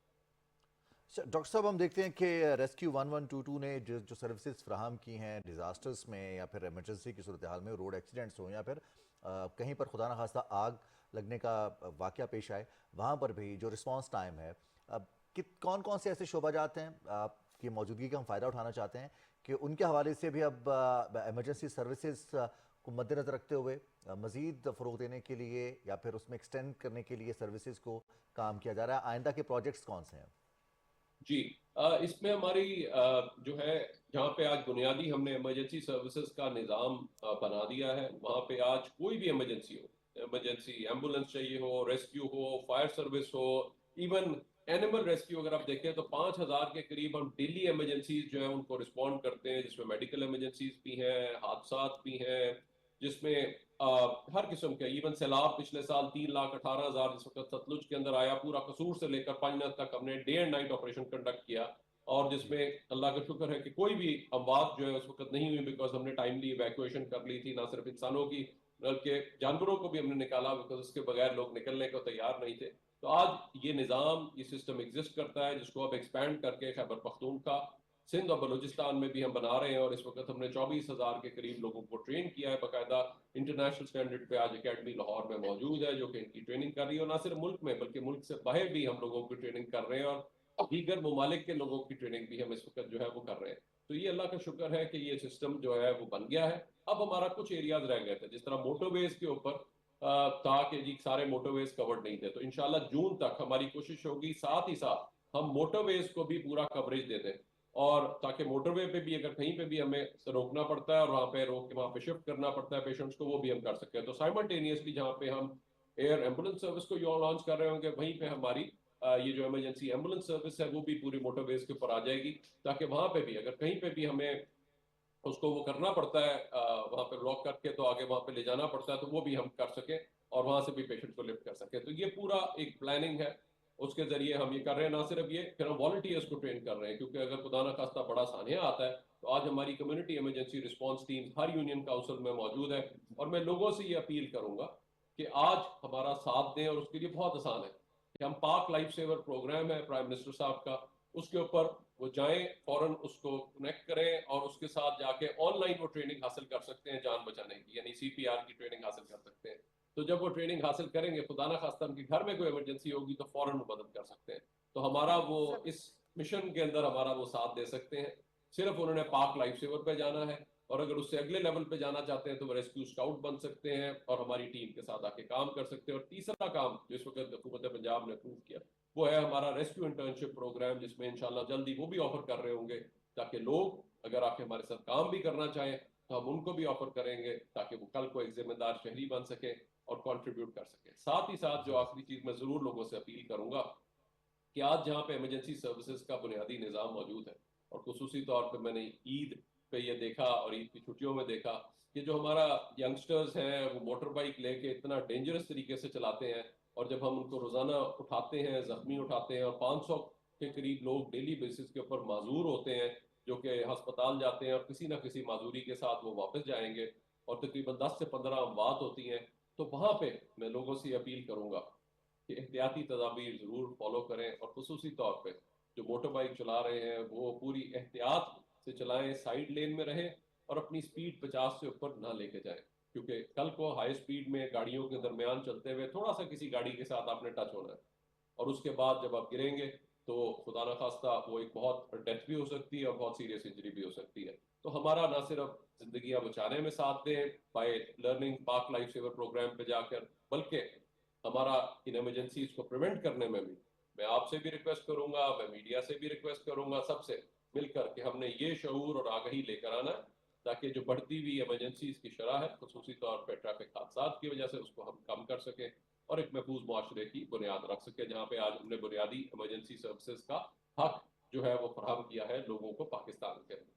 That's really amazing. That's really amazing कि वॉलंटियर्स को तैयार किया जा रहा है, यूथ को तैयार किया जा रहा है कि इन केस ऑफ इमरजेंसी लोग बाहर आए और ख़ास तौर पर ट्रेंड हो। ऑनलाइन ट्रेनिंग तो बहुत ज़्यादा आसान है, और ये हम देखते हैं कि अभी से नहीं पहले से भी रेस्क्यू 1112 बहुत ज़्यादा इकदाम कर रहा है। फर्स्ट एड के हवाले से, ट्रेनिंग्स के हवाले से, गाइडलाइन के हवाले से लोगों को बताया जा रहा है। लेकिन जहाँ हम ये देखते हैं कि चाहे वो ह्यूमन रेस्क्यू हो, चाहे वो एनिमल रेस्क्यू हो, 1112 बहुत सी चीज़ों में आगे रहा है।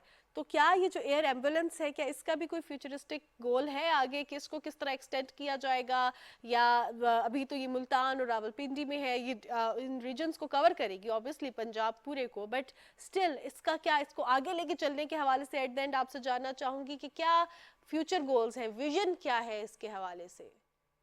देखिए, ये अगर आप देखिए दुनिया में कहीं पे भी मतलब जहाँ पे आपके जो फार फ्लंग एरियाज है, क्योंकि जहाँ पे एक सेंट्रल एरिया है, अब सेंट्रल पंजाब में अगर आप देखें जहाँ पे लाहौर और गिरदोनवा में अल्लाह का शुक्र है क्योंकि यहाँ पे आबादी के हिसाब से यहाँ पे बाकायदा स्पेशलाइज्ड केयर के हॉस्पिटल जो है वो बनाए गए हैं। तो कोई भी हॉस्पिटल हमारा घंटे डेढ़ या मैक्सिमम 2 घंटे से ज्यादा के पीरियड में नहीं है, तो वहां पे उसको स्पेशलाइज्ड केयर मिल जाती है।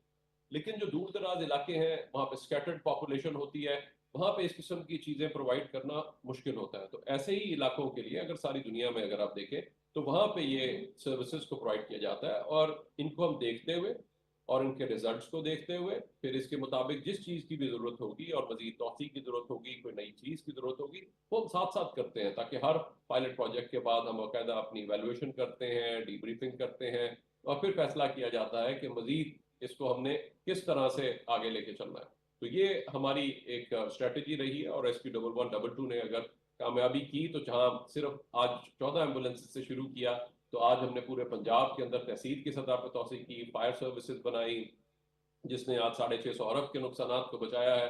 इसी तरह जब जंजला आया तो बेबसी का आलम था, तो हमने सर्च एंड रेस्क्यू टीम बनाई पहली 1 साल बाद, और हमने कहा उसको बाहर से टीमें आ रही थी और हमारी टीमें नहीं थी, तो उसके बाद बाकायदा हमने यूएन की सर्टिफिकेशन हासिल की, जो पहली जनूबी एशिया में पहली टीम है जिसने यूएन से अक़वाम मुत्तहिदा से रिजवान नसीर साहब, बहुत शुक्रिया आप हमारे साथ मौजूद रहे और आपने एयर एम्बुलेंस के हवाले से बात की। साथ ही साथ हमने फ़ायदा उठाया कि रेस्क्यू सर्विसेज के हवाले से 1122 के हवाले से जो मज़ीद एक्सटेंशंस हैं, मज़ीद प्लान्स हैं, उस पर भी बात की जा सके। और मानूर, जो सबसे अच्छी बात है वो वॉलंटियर्स को तैयार करना, चाहे वो स्कूल कॉलेजेस हों, वहाँ पर बच्चों को आगाह करना, फिर ऐसी बिल्डिंग्स में एहतियाती तदाबीर, क्योंकि इलाज या रेस्क्यू एहतियात जो है वो इलाज रेस्क्यू दोनों से बेहतर है कि आपको ऐसी खुदा न खास्ता कुदरती आफत आ गई है या रोड एक्सीडेंट हो गया है, हम देखते हैं बहुत सारे लोग अपनी मदद आपके तहत शुरू कर देते हैं, लेकिन वहाँ पर रेस्क्यू 1122 के तरबियत याफ्ता एहलकारों की मौजूदगी में खुदा न खास्ता किसी को अगर स्पाइनल इंजरी है, हेड इंजरी है या कॉम्प्लिकेशंस हैं, तो रेस्क्यू 1122 के एहलकार तरबियत याफ्ता हैं, कैसे हैंडल करना है उस मरीज़ को, उस पेशेंट को, वो बेहतर जानते हैं, बजाय इसके कि हम लोग जो तरबियत याफ्ता नहीं है वो कोशिश करें कि वो उस मरीज़ को हेल्प कर तो मदद रहे होते हैं, लेकिन कॉम्प्लिकेशंस को बढ़ाया भी। अच्छा, इसमें एक सबसे इंपॉर्टेंट चीज़ ये है कि रिजवान, एक चीज़ हम डेली देख रहे होते हैं, बहुत अनफॉर्चुनेट सिचुएशन है कि हम जब भी ऑफिस आ रहे होते हैं, यूनिवर्सिटी स्कूल जा रहे होते हैं, तो रोड पे एक्सीडेंट्स हुए होते हैं। एक्सीडेंट में इतना डैमेज नहीं होता जितना डैमेज उस पेशेंट को, जिसको स्पाइनल कॉर्ड की इंजरी हो, कमर में या हड्डी पे चोट आई हो, उसको हॉस्पिटल लेके जाते हुए जिस तरह हम उठाते हैं, खींचते हैं, उसमें उसको डैमेज हो जाता है। तो बहुत ज़रूरी है कि आप भी ट्रेनिंग्स लें। और एक बड़ी मज़े की बात रिजवान, मैंने भी फर्स्ट एड की ट्रेनिंग ली है और इस तरह की ट्रेनिंग्स मेरे लिए बड़ी हेल्पफुल हुई पर्सनल लाइफ में। आपकी कोई एज की वो रिक्वायरमेंट नहीं है। मैं भी तकरीबन 10 साल से वॉलंटियर वर्क कर रही हूँ कि हमारे मुल्क को कौम की खिदमत है, ये पे बैक करना है। आप भी ऑनलाइन कोर्सेज करें, जिस तरह अभी आपको बताया गया है कि आप किस तरह अपने आप को रजिस्टर करवा सकते हैं, ऑनलाइन कोर्स कर सकते हैं। और अगर इन केस आपने मिस आउट भी कर लिया तो हमारा प्रोग्राम यूट्यूब पे अपलोड होता है, आप उस पर भी देख सकते हैं। डिफरेंट लेवल्स हैं, आप इसमें इनिशियल ट्रेनिंग ले सकते हैं, ऑनलाइन ट्रेनिंग ले सकते हैं, फिर आप इसमें वॉलंटियर जो रेस्क्यू स्काउट है वो बन सकते हैं, या फिर आप इंटर्नशिप भी कर सकते हैं, और इंटर्नशिप के जरिए तो बहुत सारी जॉब अपॉर्चुनिटीज भी आपके लिए क्रिएट हो सकती हैं। तो ये वो तमाम ऑप्शंस मौजूद हैं अगर करना चाहें, और हम ये रिकमेंड करेंगे, बल्कि आपसे दरख्वास्त करेंगे, पुरजोर अपील करेंगे कि ये हर शख्स को, हर नौजवान को, हर बड़ी उम्र के शख्स को, चाहे वो लड़का है, लड़की है, खातून है या मर्द हजरात हैं, उन सबको ये ट्रेनिंग होनी चाहिए कि खुदा न खास्ता अपने घर में मौजूद अगर कोई इमरजेंसी है, लोग हैं ऐसे तो उनको ज़रूरत है, तो हम उनको फर्स्ट एड या पहले जो फौरन करने वाले इकदाम है वो कर सकते हैं। एक गोल्डन आवर में जो आपको ट्रीटमेंट देना होता है वो आप सीख सकते हैं। एक ब्रेक की जाने पड़ती है, उसके बाद वापस आएंगे।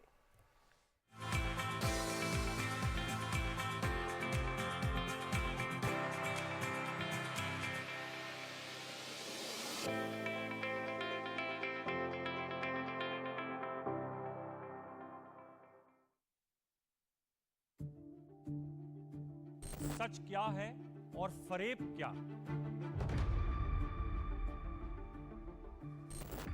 सच जानने का हक आपका भी है और मेरा भी। क्या कर रहे हैं हम सच के साथ इंसाफ?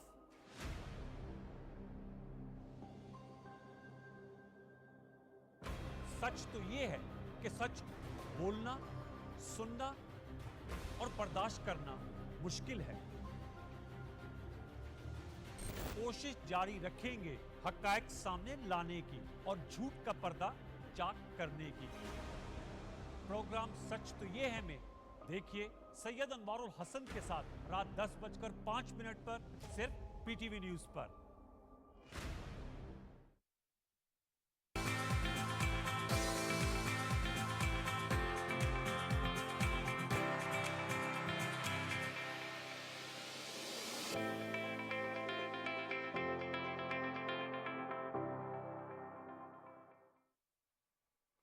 आइए जी, वापस हम आए हैं ब्रेक से और आप भी ब्रेक एंजॉय करने के बाद वापस आ गए होंगे। तो हम आपको बताएं कि बैसाख ये एक महीना है, अगर हम देसी महीनों का जिक्र करें, लेकिन इसकी एक और खूबसूरती है, वो है बैसाखी का मेला, जिसके लिए न सिर्फ भारत से बल्कि पूरी दुनिया से हज़ारों की तादाद में हमारे सिख बहन भाई पाकिस्तान आए और इस मेले में शिरकत के लिए जो तकरीबात का इनेकाद किया गया उसमें उन्होंने शिरकत की। इस मौके पर हुकूमत पाकिस्तान ने जो इक़दाम किए, जो इंतज़ाम किए गए, उसको भी सराहा गया बड़े पुरअमन तरीके से और बहुत ही आसानी से जो सहूलतें फ़राहम की गई उसके मुताबिक इन तमाम पाकिस्तान के मेहमानों ने अपनी रसूमात भी अदा की और इस मेले में शिरकत भी की। बिल्कुल जनाब, पूरी दुनिया, यूरोप, कनाडा, इंडिया के और इसके अलावा पूरी दुनिया के डिफरेंट ममालिक से जो अफराद हैं, 3000 से जायद सिख यात्री वाघा बॉर्डर के ज़रिए, स्पेसिफिकली खसूसी ट्रेन होती है उसके ज़रिए हसन अब्दाल पहुँचे और गवर्नमेंट ऑफ पाकिस्तान ने इनके लिए प्रॉपर इंतजाम किए गए थे, इनकी सिक्योरिटी के लिए, इनके स्टे के लिए। और ख़ास तौर पे जब हम ये बात करते हैं रिलीजियस टूरिज्म के हवाले से, तो पाकिस्तान इसमें हमेशा बड़ा सपोर्टिव भी रहा है और अपने जो सिख यात्री होते हैं जो पाकिस्तान आते हैं हर साल, उनके लिए फैसिलिटीज़ क्रिएट करने में पाकिस्तान हमेशा आगे आगे रहा है। 3000 से ज़ायद सिख यात्रियों ने जब शिरकत की है तो बैसाखी के मेले पर, और ख़ास तौर पे जब शिरकत के साथ साथ ना सिर्फ ये मेला होता है बल्कि बहुत सी यादें यहाँ से लेके जाते हैं जो यहाँ पे सिख कम्युनिटी बसती है। इसके साथ साथ बहुत से सोवेनियर्स जो पाकिस्तान का कल्चर है, और उसके साथ साथ मोस्ट इम्पॉर्टेंट थिंग जो अमन, भाईचारे, प्यार और मोहब्बत का पैगाम पाकिस्तान देता है, वो वापस वो सिख यात्री लेकर जाते हैं। इस मेले के हवाले से पाकिस्तान की जानिब से जो फैसिलिटीज़ प्रोवाइड की गई हैं उस पर बात करने के लिए हमारे साथ प्रोग्राम में सरदार रमेश सिंह अरोड़ा मौजूद हैं, जो कि सूबाई वज़ीर हैं बराए अक़लियती अमूर पंजाब। सबसे पहले तो आपको प्रोग्राम में खुशामदीद कहती हूँ। थैंक यू वेरी मच जी, बहुत बहुत मेहरबानी, शुक्रिया जी। आपका शुक्रिया कि आपने हमारे प्रोग्राम के लिए वक्त निकाला। आपसे सरदार साहब ये जानना चाहूँगी कि जो बैसाखी के मेले के हवाले से फैसिलिटीज़ प्रोवाइड की गई हैं, 3000 के करीब सिख यात्री पाकिस्तान आए, उन फैसिलिटीज़ पर थोड़ी सी रोशनी डालिएगा। देखिए जी, बैसाखी हमारा एक कल्चरल फेस्टिवल है और ये आपको पता है, जिस तरीके से अभी आप अपने इंट्रो में बता रहे थे कि बैसाखी का त्यौहार ऐसा त्यौहार है जिसमें पंजाब की शान है। और पंजाब बैसाख के महीने में हमारे पंजाबी अपनी जो गंदम की फसल है उसकी कटाई करते हैं और वो खुशी का मौका होता है। और ढोल की थाप पे रक्स करते हैं, नाच गाना करते हैं, क्योंकि उनको पता है उनकी जो 6 महीने की मेहनत है, जो उन्होंने नवंबर दिसंबर में बिजाई की थी, गंदम की बीज डाला था, आज वो बीज प्रवान होकर आज उनको फसल मिलने जा रही है, तो खुशी का मौका होता है। लेकिन इसी खुशी के मौके में हमारी जो सिख कम्युनिटी है उसकी खुशी दुगनी हो जाती है, क्योंकि बैसाखी के महीने में भी खालसा जन्मदिन है, खालसा सज्जना दिवस है, जो कि गुरु गोबिंद सिंह जी महाराज ने 1699 में अपने सिख की एक पहचान थी, जिसमें दस्तार था, केस थे, कंघा था, कड़ा था, ये सारे वो 5 ककार थे जो गुरु गोबिंद सिंह जी महाराज ने सिख कौम को दिए थे। तो इसी बैसाखी को मनाने के लिए हमारे 3000 जो भारतीय सिख यात्री हैं तो पाकिस्तान तशरीफ लाए 13 अप्रैल की सुबह, और वो 14 को हमने हसनदार में बैसाखी का फेस्टिवल था वहाँ पे मनाया। उसमें ख्वाजा आसिफ साहब भी बतौर चीफ गेस्ट तशरीफ लाए थे और वहाँ पे उन्होंने सिख कम्युनिटी के साथ मिलकर बैठ के बात की। तो ये जो हमारे सिख यात्री 3000 भारत से तशरीफ लाए हैं, लाइकवाइज यूके से, अमेरिका से, कनाडा से, यूरोप के मुख्तलिफ ममालिक से तशरीफ लाए हैं। इसी तरीके से पाकिस्तान के मुख्तलिफ इलाकों से, सिंध से, केपी से, बलोचिस्तान से, पंजाब से हमारे तमाम सिख यात्री पंजाब साहब इकट्ठे हुए और ये खुशी का मौका था।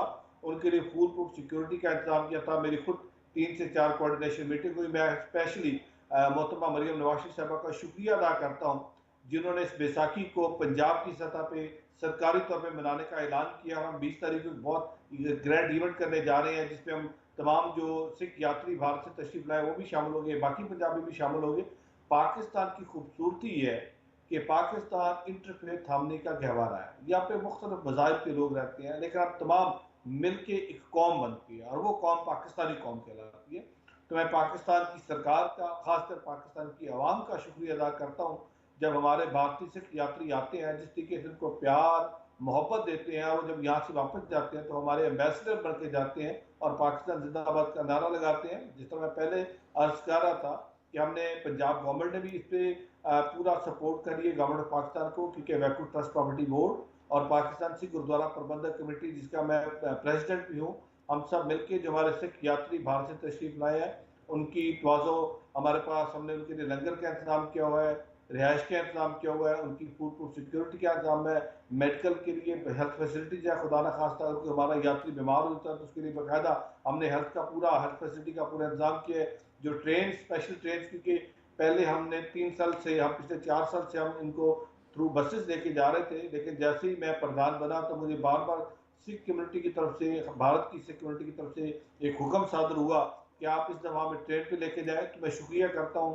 पाकिस्तान रेलवे का, चीफ एग्जीक्यूटिव साहब का, उनके फेडरल सेक्रेटरी साहब का, और ख़ास करके जो हमारी बहन वहाँ पे मरियम साहब है जो कि चीफ उनकी ऑफिसर है इसकी ऑपरेशंस की, उन सब ने मिलकर इस पूरे ऑपरेशन को बड़ा सक्सेसफुल बनाया। और जो हमारे सिख यात्री हैं उनका एक जो सफ़र था उसको महफूज भी बनाया और बड़ा पुरसकून किया। लाइकवाइज हमारा जो पंजाब गवर्नमेंट के DGPR हैं, जो PID है, ये तमाम डिपार्टमेंट मिलके बहुत अच्छे तरीके से, जिस तरह आप इनको बैसाखी के फेस्टिवल को सेलिब्रेट करें, सो सब मिलके इसको सेलिब्रेट करें। और ख़ासकर वज़ीर आज़म पाकिस्तान ने और वज़ीर आला पंजाब मोहतरमा मरियम नवाज शरीफ साहबा ने मोहब्बत के पैगाम बैसाखी के दिन पे जो 14 अप्रैल को था, तो तमाम सिख यात्रियों को दिए और एक पैगाम दिया पाकिस्तान से कि पाकिस्तान का मुल्क जो है ये सबका है, पाकिस्तानी ये कौम है और ये कौम मिलके इसको सेलिब्रेट करती है।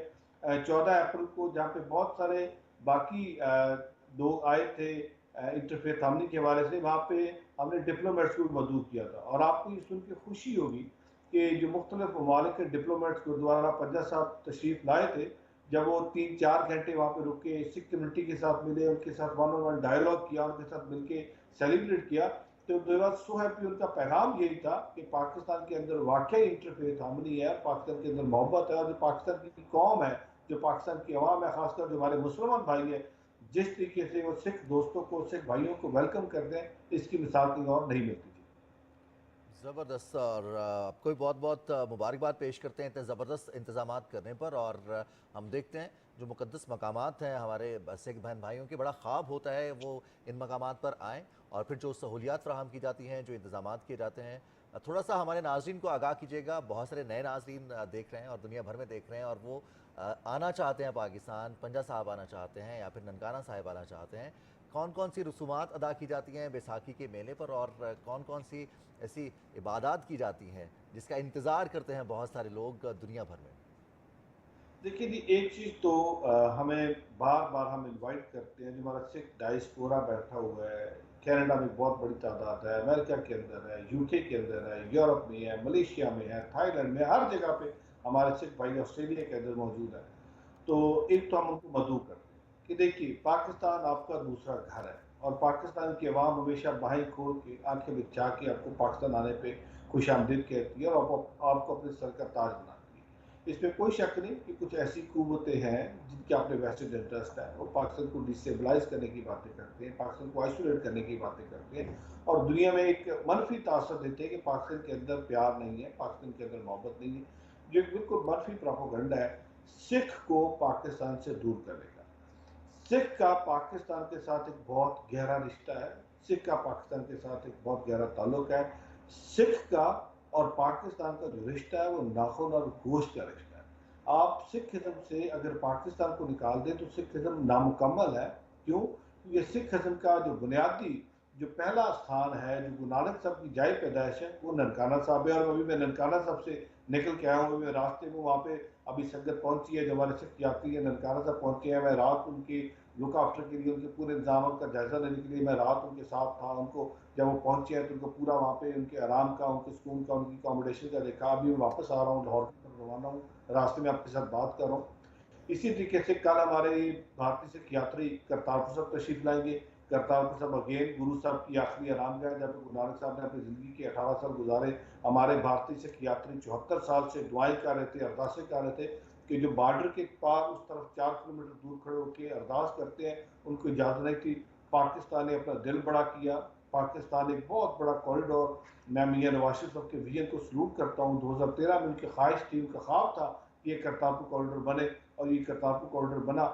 आज भारतीय सिख यात्री उस कॉरिडोर के रास्ते पाकिस्तान तशरीफ लाते हैं। ये पाकिस्तान की कुशादा दिली है, ये पाकिस्तान का सिख कौम के लिए प्यार है, ये पाकिस्तान का सिख कौम के लिए मोहब्बत है कि कोई वीज़ा नहीं है, कोई ऐसी कोई फॉर्मेलिटी नहीं है। आपके पास पासपोर्ट होता है, बॉर्डर क्रॉस करते हैं, पूरा दिन गुजारते हैं और शाम को वापस जाते हैं। और अभी हमारी भारतीय सिख यात्री ये कह रहे हैं कि हमें एक दिन के लिए 24 घंटे के लिए किया जाए, तो हमारी गवर्नमेंट पाकिस्तान उसके लिए फोकस कर रही है, डिटरमेंट है कि अगर वो 24 घंटे रुकना चाहते हैं तो हम उसके लिए भी इंडियन जो काउंटर पार्टनर के साथ बात करने को तैयार है। हम चाहते हैं कि भारतीय सिख यात्री वो सुबह की और शाम की जो प्रेयर है उसमें शामिल हो।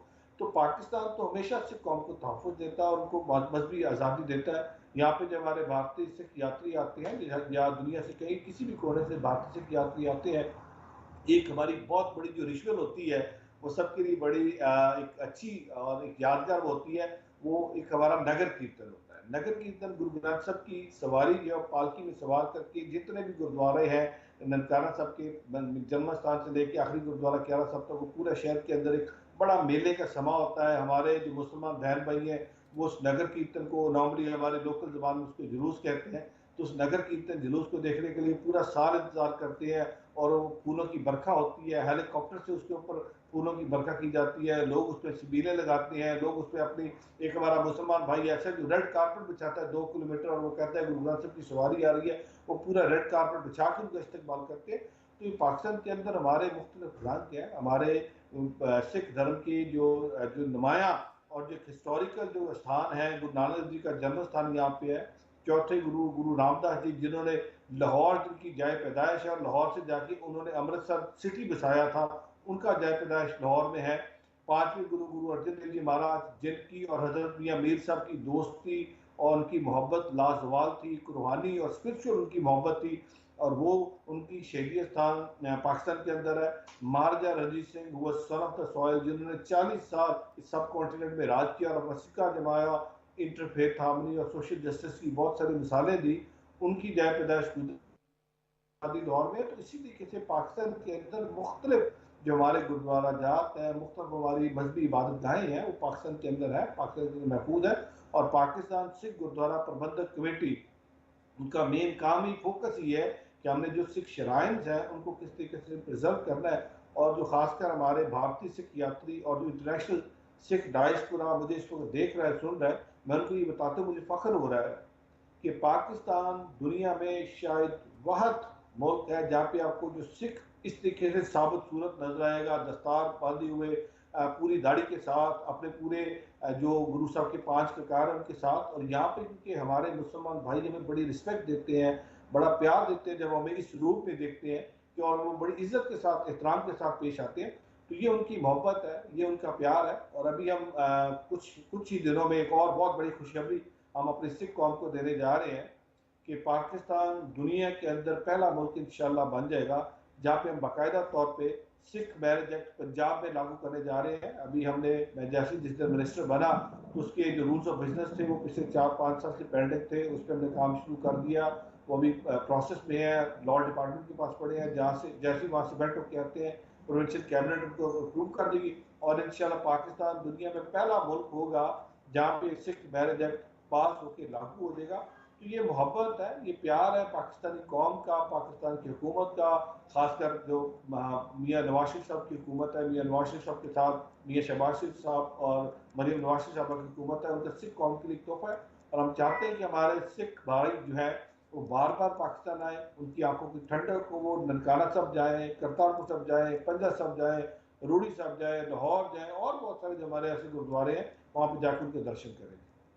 बहुत ज़बरदस्त बात यह है सरदार साहब, और हम देख रहे हैं कि पाकिस्तानियों की जानिब से जिस तरह खैर मकदम किया जाता है, जिस तरह वेलकम किया जाता है, आपने खुद अभी बताया कि पाकिस्तानी रेड कारपेट बिछाते हैं, और जिस तरह सिख बरादरी और जो मुसलमान बरादरी है इनके दोस्ताना बरादराना ताल्लुकात हैं, ये इस चीज़ की अलामत है कि हमेशा पाकिस्तान के दरवाजे खुले हैं तमाम अक़लियतों के लिए। और ख़ास तौर पे जब हम रिलीजियस टूरिज़म के हवाले से बात करते हैं, डिफरेंट इवेंट्स के हवाले से बात करते हैं, सिख बरादरी के हवाले से बात करते हैं जो कि ऑलरेडी पाकिस्तान में मौजूद है, और हम बहुत खुश दिली से वेलकम करते हैं। इस दफ़ा भी तकरीबन 3000 सिख यात्रियों का वेलकम किया गया है।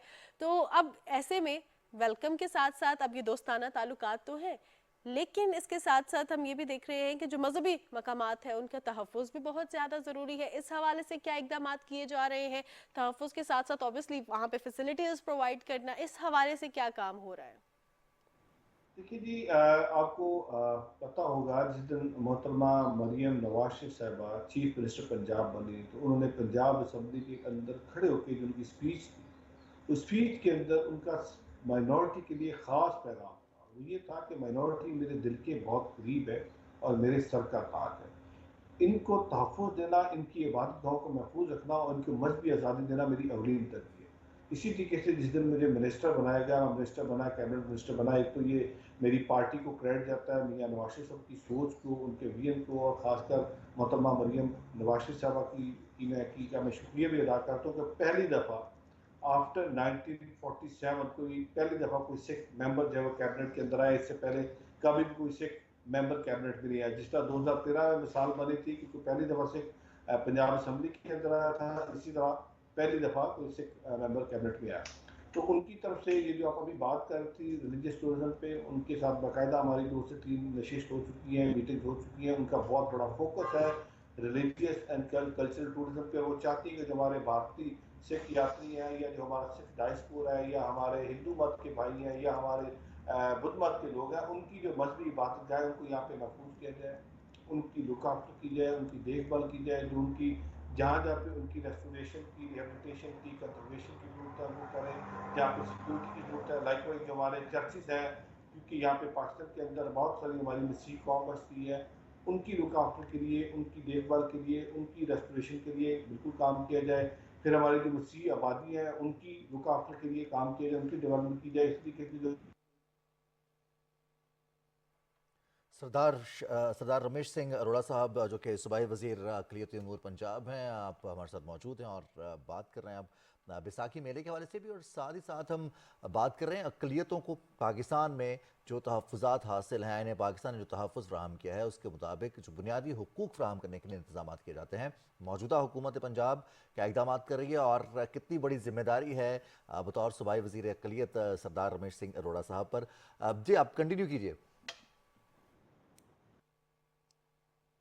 हमारी अवलीन तरजीह है अपनी जो मजहबी अक़लियत है पंजाब के अंदर, उनकी मजहबी इबादत गाहों को महफूज किया जाए, उनकी रेस्टोरेशन कंजर्वेशन की जाए, ताकि हमारी जो माइनॉरिटी पंजाब के अंदर बिलखसूस बचती है उनकी जो एहसास महरूमी है उसको ख़त्म किया जाए। इसके लिए मोहतरमा मरियम नवाज शरीफ साहब का विजन बड़ा क्लियर है और हम उन विजन को लेके हम उस पर बाकायदा एक एक्शन प्लान बना रहे हैं। और अगला जो मेरा 5 साल एक्शन प्लान है मेरी मिनिस्ट्री का, मेरे डिपार्टमेंट का, उसके अंदर जो हमारी मजहबी इबादत गाहें हैं उनकी प्रोटेक्शन, सेफ गार्डिंग और जो मजहबी आज़ादी है that is top of the list. हम उनको किस तरीके से लेके चलना है, ताकि हम ये चाहते हैं कि जो भी हमारे विद इन द कंट्री या आउटसाइड द कंट्री जो हमारा रिलीजियस टूरिज्म है उसको ज़्यादा से ज़्यादा प्रमोट किया जाए। पिछले दिनों हम एक स्टडी देख रहे थे, वर्ल्ड बैंक की स्टडी ये बता रही थी कि अगर हम सिर्फ रिलीजियस टूरिज्म पे फोकस कर रहे हैं तो हम मोर देन $2 बिलियन की हमारी ये इकॉनमी है जिस पर हमें काम करने की जरूरत है। बट उसके लिए बहुत ज़रूरी है कि हम अपने आपको एक रॉबस्ट हमारा मॉडल हो, हम अपनी जो मजहबी इबादत गाहें हैं उनको उस तरीके से व्यक्तिगत करें, जो हमारे लोग आते हैं उनको ऐसी फैसिलिटीज़ दें ताकि जब वो वहाँ यहाँ से वापस जाएँ तो उनकी पाकिस्तान के बारे में परसेप्शन जो एक बिल्ड करता है जो वेस्ट का मीडिया है या वो लोग जो एक हमारे नेगेटिव प्रोपेगेंडा करते हैं, जो पीआर फॉर्म जाहिर की है उसको हम जाहिर के जा सके। जिस तरीके से हमारे सिख यात्री पाकिस्तान तशरीफ लाते हैं तो जब वो पाकिस्तान आते हैं तो उनके अंदर एक डर और खौफ मैं खुद देखता हूँ। जब मैं देख रहा था तो उनके अंदर एक डर और खौफ था जब वो वाघा बॉर्डर पर उतरे, जब उनको रिसीव किया, जब हमारे मुसलमान भाइयों ने उनको गले लगाया, उनके साथ गले मिले, जब हमारे सिख भाइयों ने लिया, हिंदू भाइयों ने लिया, क्रिश्चियन भाइयों ने लिया, तो उनका आहिस्ता आहिस्ता वो डर और उनको इनको मनफी प्रोपेगेंडा डाल के भेजा तो आहिस्ता आहिस्ता ज़ाहिर हुआ।